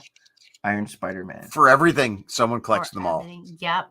Yeah. Duck Bricks collects all of everything. Yeah, everything. Oh, geez, double. Lego Star Wars 25th anniversary inside. Is that a sticker? Insider rewards. I don't know. But there are 4 items that you can potentially get, which are these. Oh. So Lego Star Wars 25.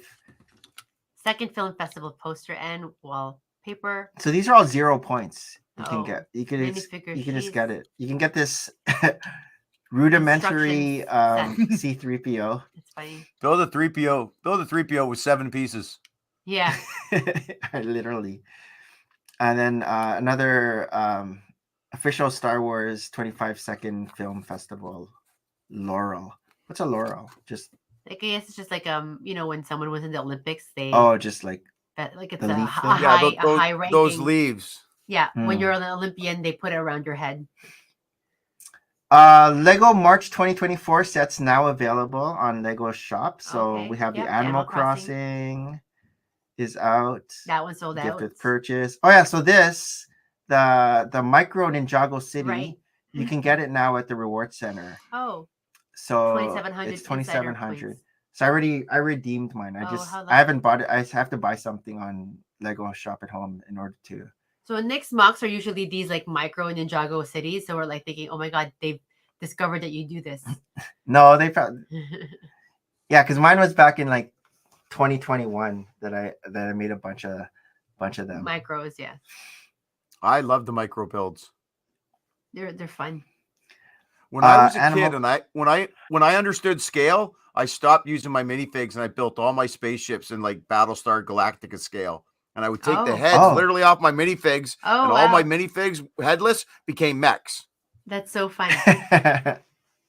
That's cool. These are all the Animal Crossing sets. Yep. So there's 5 there. Brickheads, Prisoner of Azkaban came out today, plus other Harry Potter ones too. Right.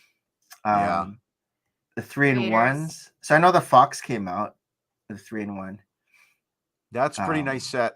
Yeah. I really like the 3-in-1 sets. This whole cap, this touch behind me, all the bottom cover, all underneath is all 3-in-1 sets. 3-in-1s, yeah. Yeah.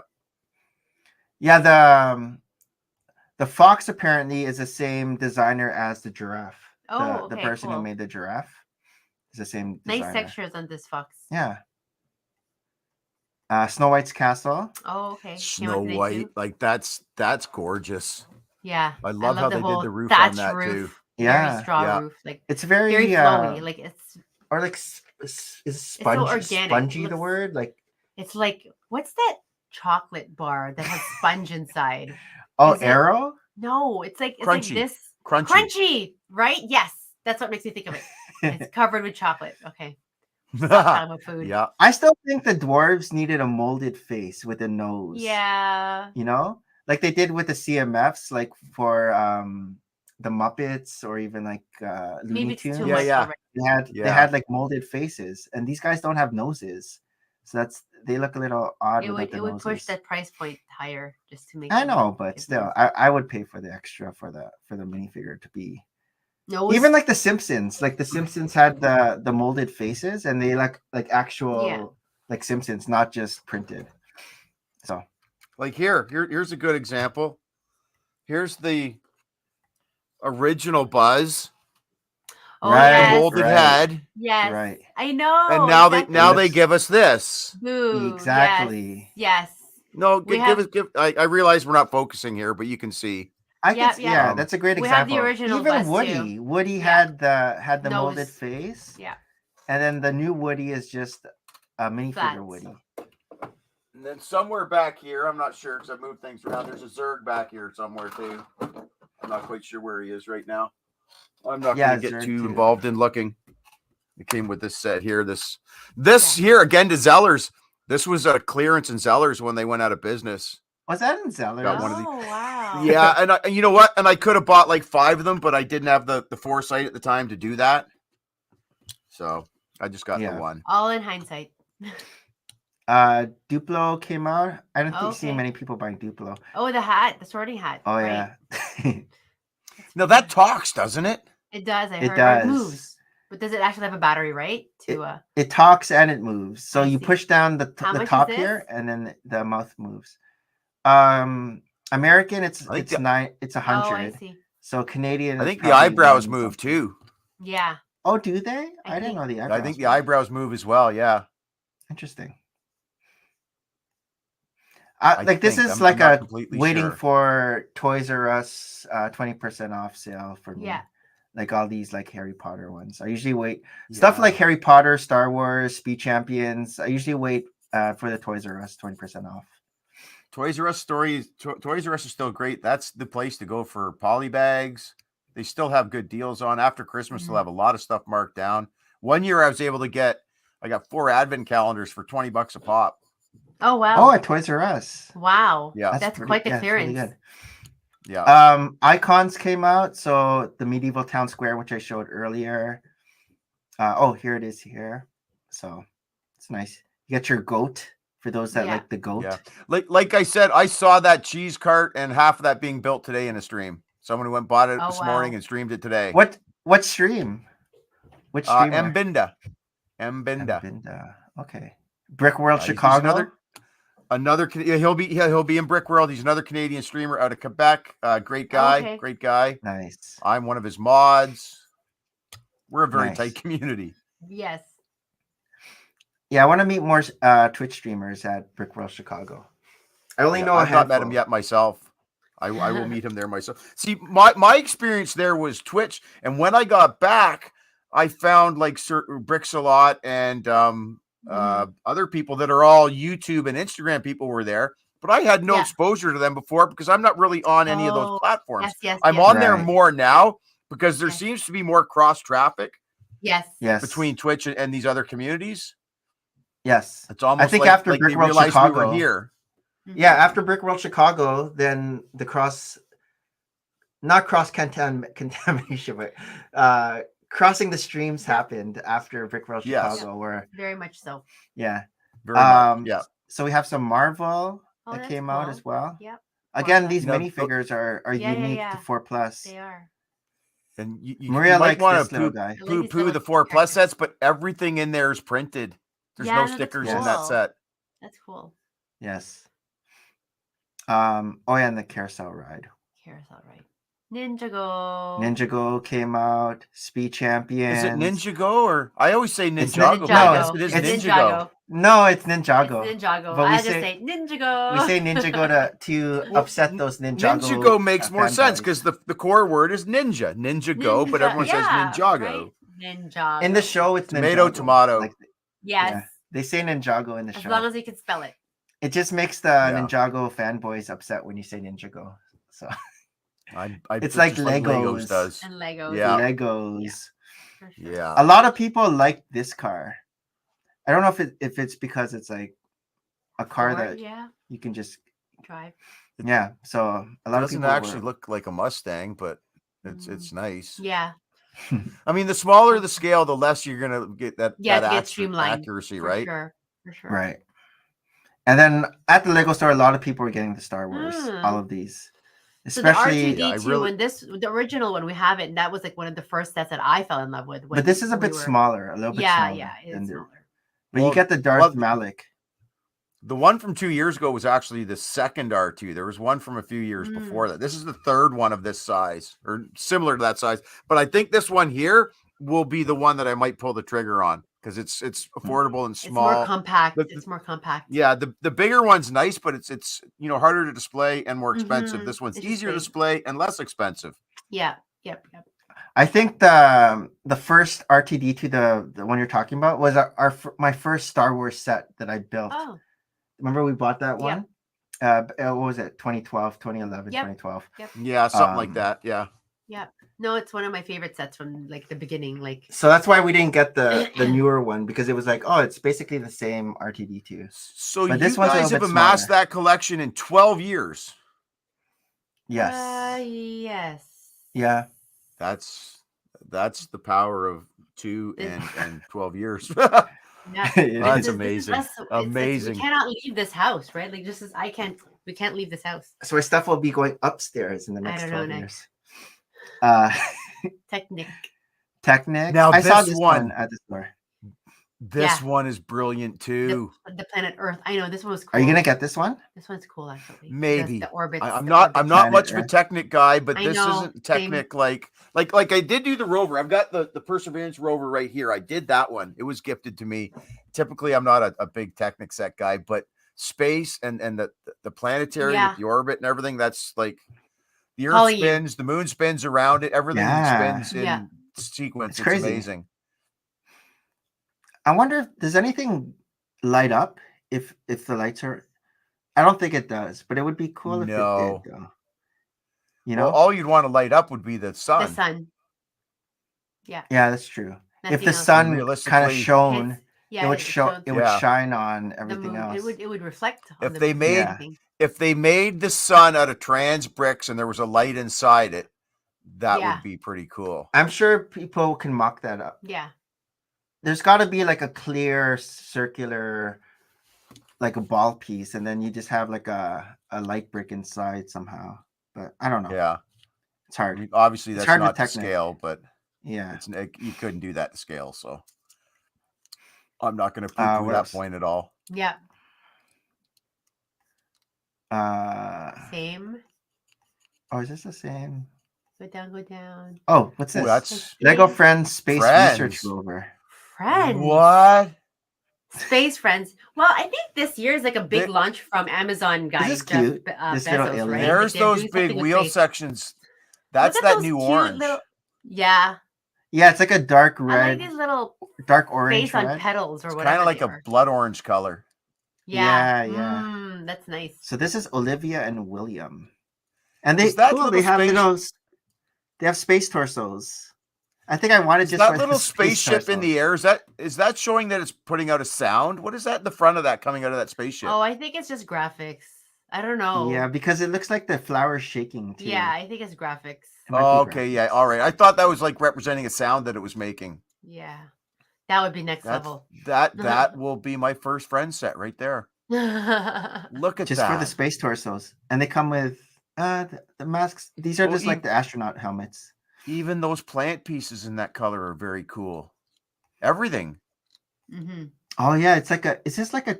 No, it's not a trans. It's just like a blue. Okay. Is that teal? But this is that new leaf piece. The new leaf piece they have. I don't have any of those leaf pieces in any color yet. I haven't seen it in blue before. Oh, here's the. It looks like the dog is wearing a spacesuit. I thought it was a sheep. I think it's a dog. I think it's a dog too. But he's wearing like a spacesuit. Yeah, a helmet. Yeah. I don't know. Yeah, there you go again. It's they're pretending to make a sound with that brick. Yeah. Oh, it's this thing again. Yeah, what does this mean? I don't know what that is. A battery pack? Maybe I'm thinking that represents something that it actually does, because they're showing that again. There's got to be a sound or a light or something that it does. In my opinion, that's got to be powered somehow. Yeah, I'm just magnetic. Are they going back to magnets? I sent you that thing on Instagram about the, I know the that magnets. Harry Potter one.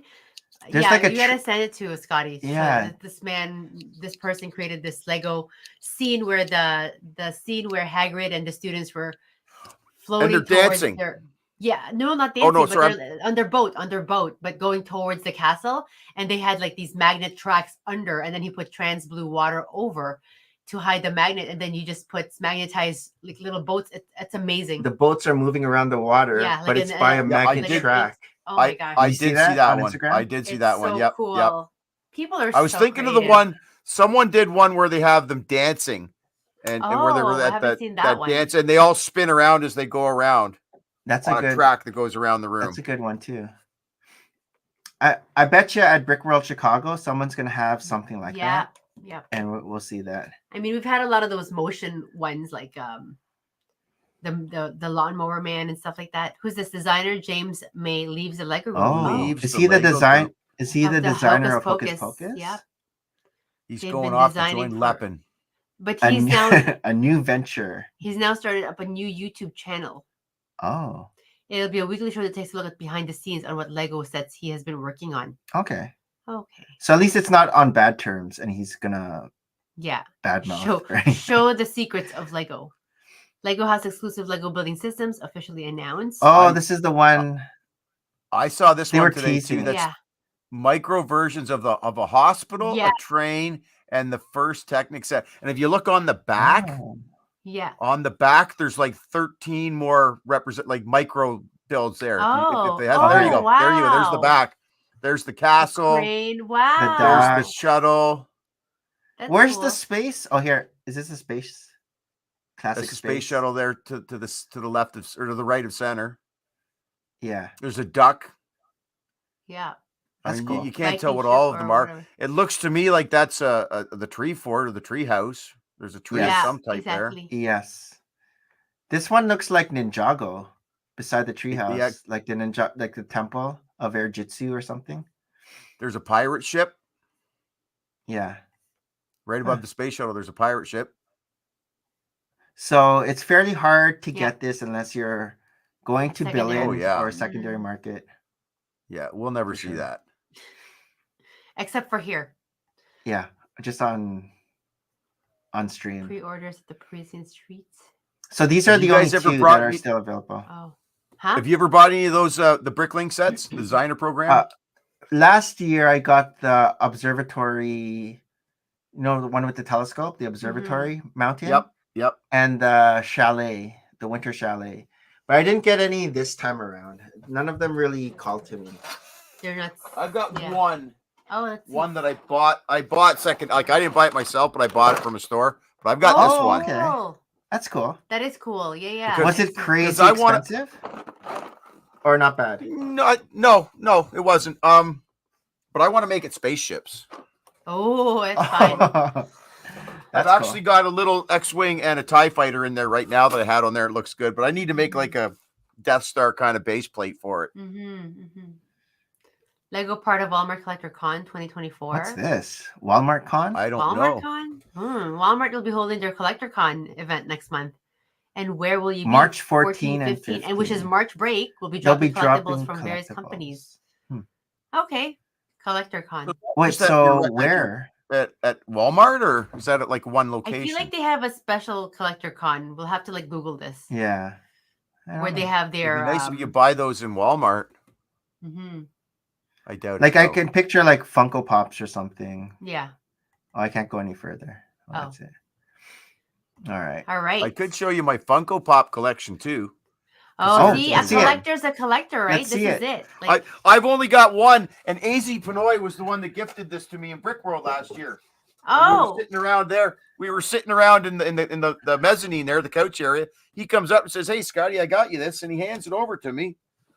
And I'm a huge Black Sabbath fan, so. Ooh, that's cool.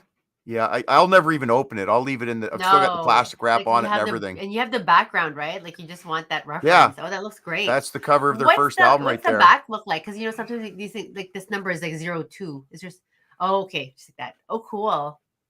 That's awesome. It kind of looks like Voldemort. It does. Or Snape. It look or Snape. Sorry, Snape, not Voldemort. Snape. Or Posh Spice.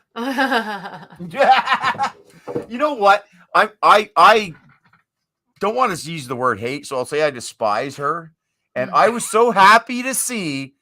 She just seems like such a narcissist to me. I was happy to see her brickhead in the Spice Girl set was so plain. Yeah. Just forehead and black. There was nothing else on her. Of the five, she was the least remarkable. I'm sure when she saw that, she was like, seriously, that's me. Yeah. You know, Scary gets this, and the other four all look great. She looked so plain. She looked so unposh. Yes. I always call her the Severus Snape because her brickhead and Severus Snape's brickhead very similar, almost exactly alike. I don't know if you've seen on Instagram, but David Beckham is a huge Lego guy, and she posts videos of him like, "David, are you going to come to bed tonight?" While he's building stuff, and I'm like, "Yeah, I love David Beckham." Yeah.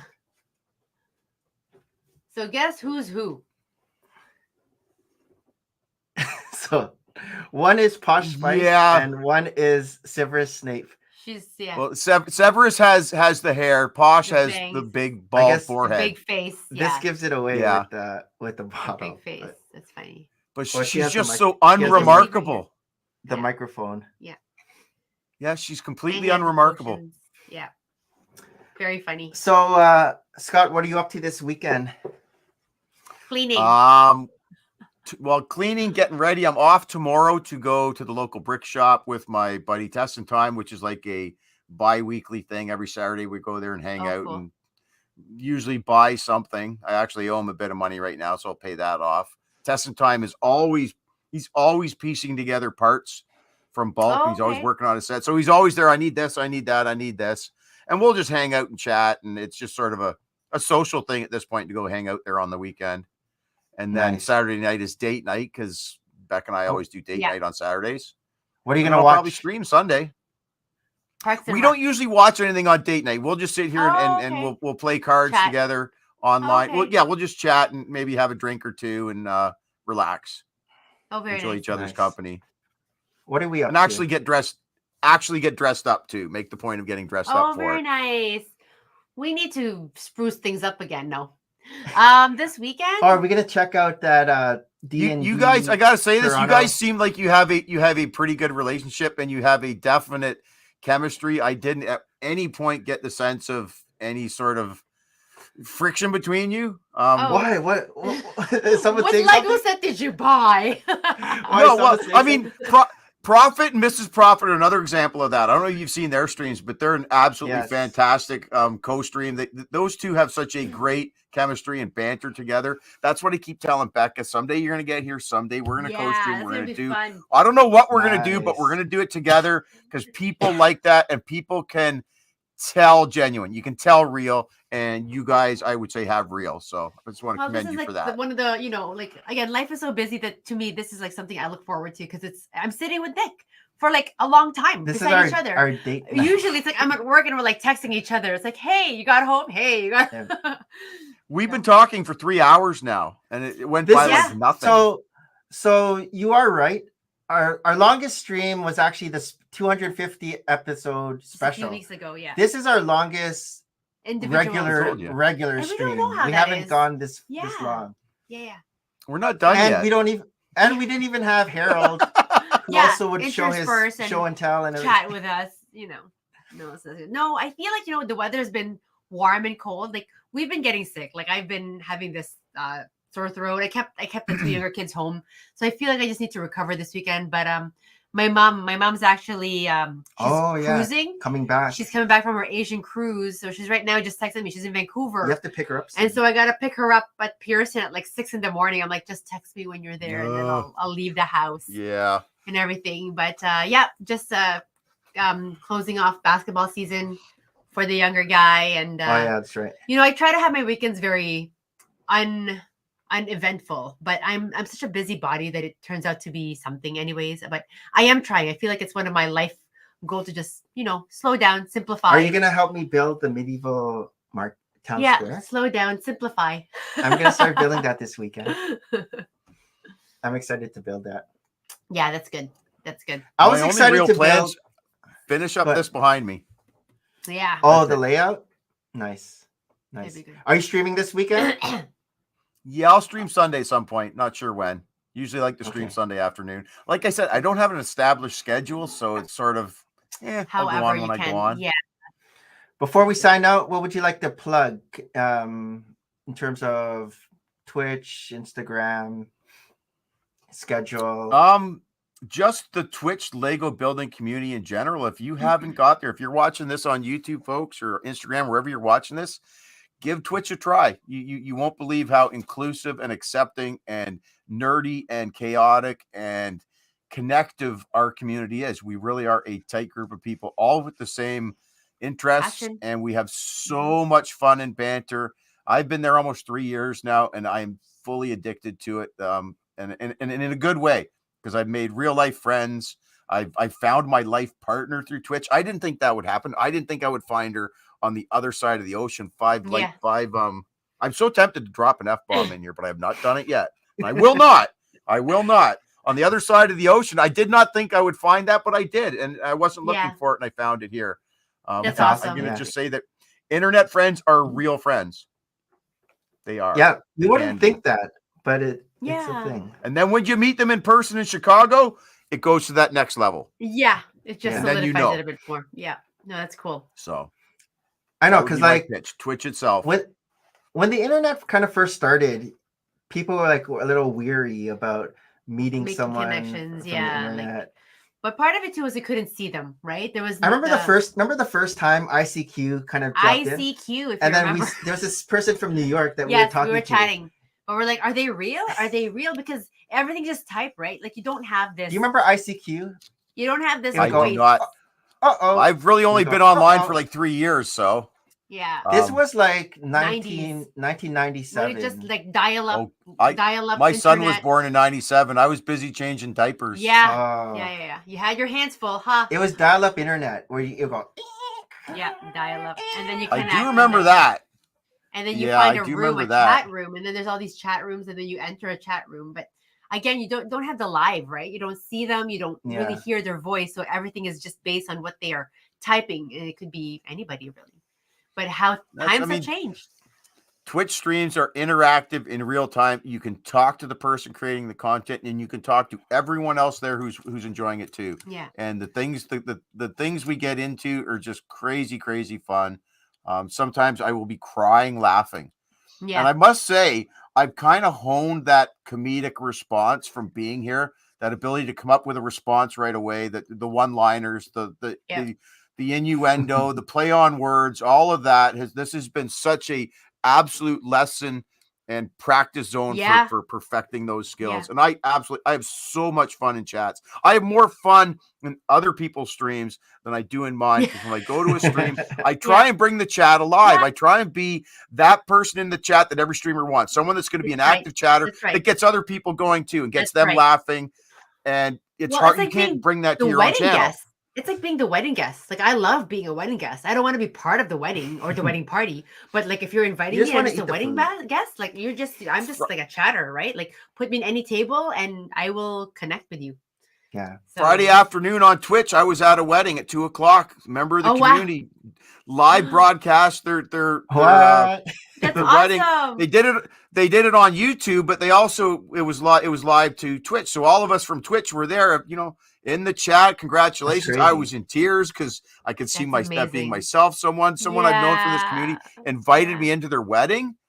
I mean, that's pretty awesome stuff. That's real life stuff. Yeah. We have weddings here.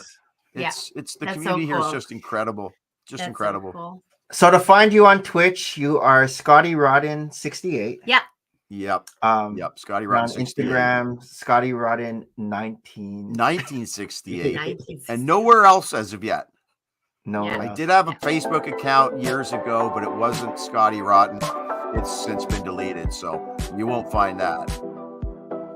And Discord, of course, which is really the Twitch connection site. Yeah. But before we head off, thank you so much for this chat. I mean, again, I love all of our episodes that we do. It's a way for us to meet somebody new again, part of the LEGO community for sure. But also a special thanks to all those who joined us and, also chatted with us this evening, including Kimchi Bricks, Reborn, Allison Bell, Brick Jedi, AJ Cast, Macro Bricks, Jurassic 22, and Oaktown Bricks. Thanks so much. Maca Bricks was here. I didn't see Macro, him. Yeah, he was here earlier. Well, Macro. I think you said Maca. Macro. Okay. Macro Bricks, yeah. Yes, thank you, everyone. This has been outstanding. This has been, like I said, 3 hours went by like that, and that's time flies when you're having fun. It grinds when you're not. Yes. And it just flew by. Thank you so much. Very much looking forward to meeting you guys in Chicago. And looking forward to popping in on more of your Hot Houses. You're just there all the time. Hot House Cafe. Yeah, I mean, how was that for a weird coincidence connection? I didn't even catch the name you were talking about. They have great brunches there. We'll have to go down there. Yeah, for sure. Well, I hope you have a great reunion soon. So that's something to super look forward to. Right in March break too. It's gonna be busy. Yeah. Oh, someone from Twitch with sunglasses. Oh. Until next time. Until next time. See. Yeah. Oh wait, no, I have you on Twitch. Where are we? There we are. McTitties. Welcome in. I'm not saying that name again. Yeah. That's who it is. Until next time. We'll see you.